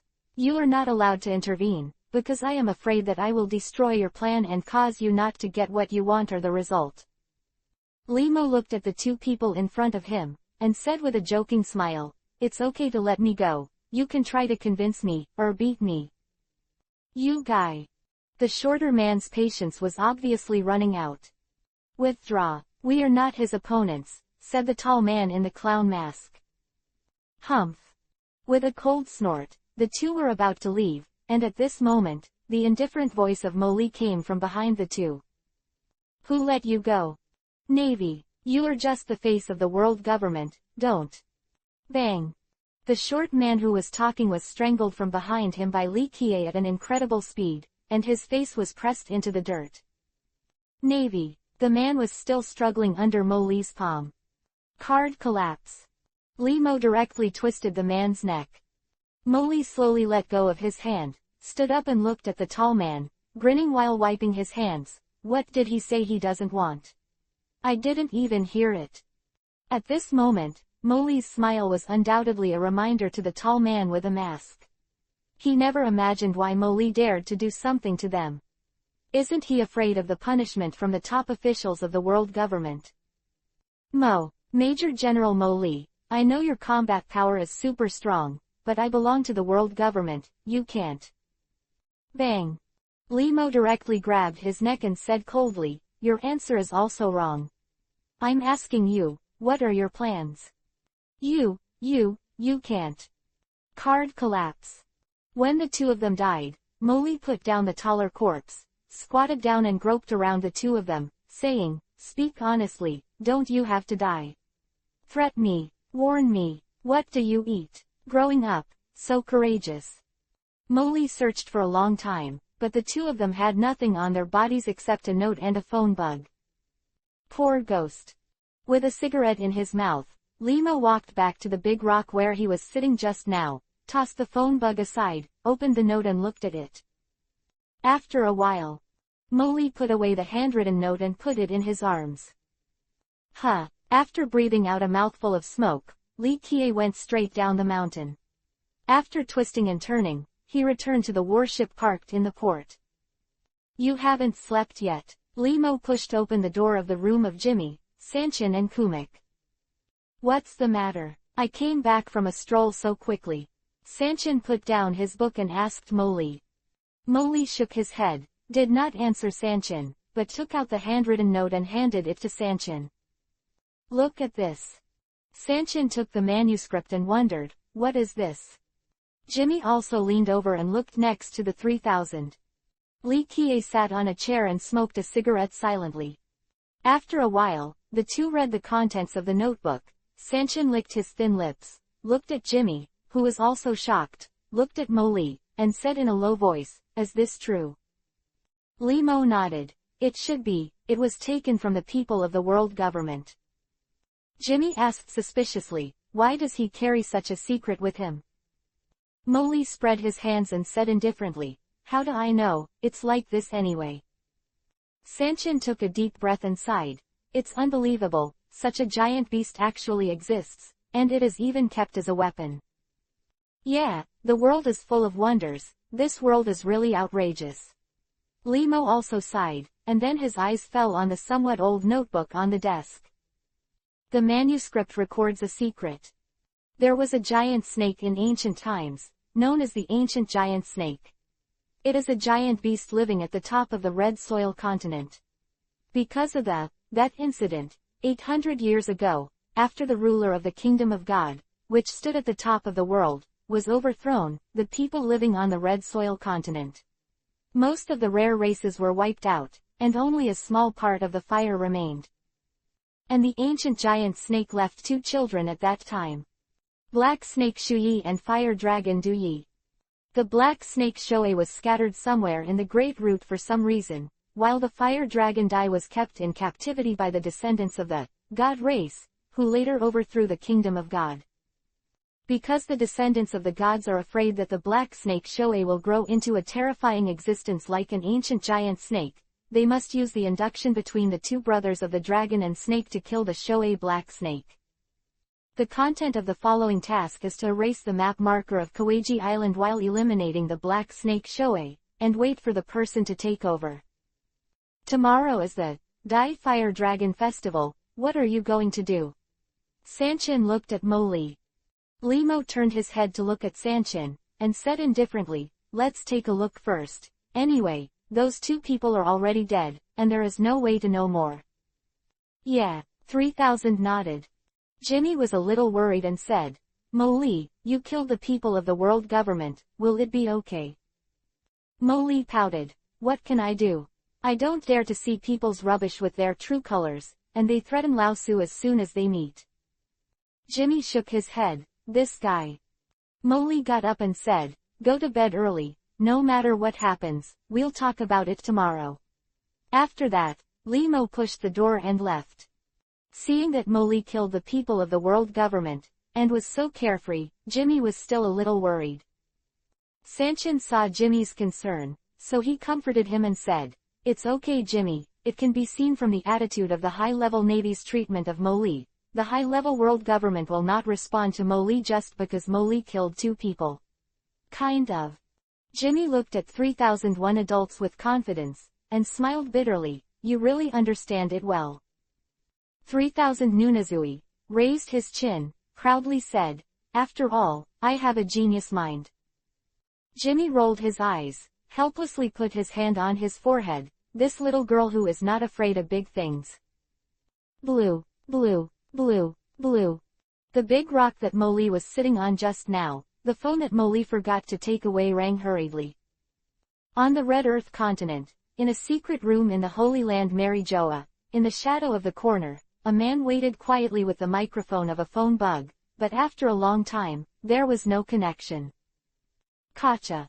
The man said to a man in a white formal suit beside him, go and report to the 5 old stars, the person who carried out the mission on Kawaji Island, lost contact and suspects that something has happened.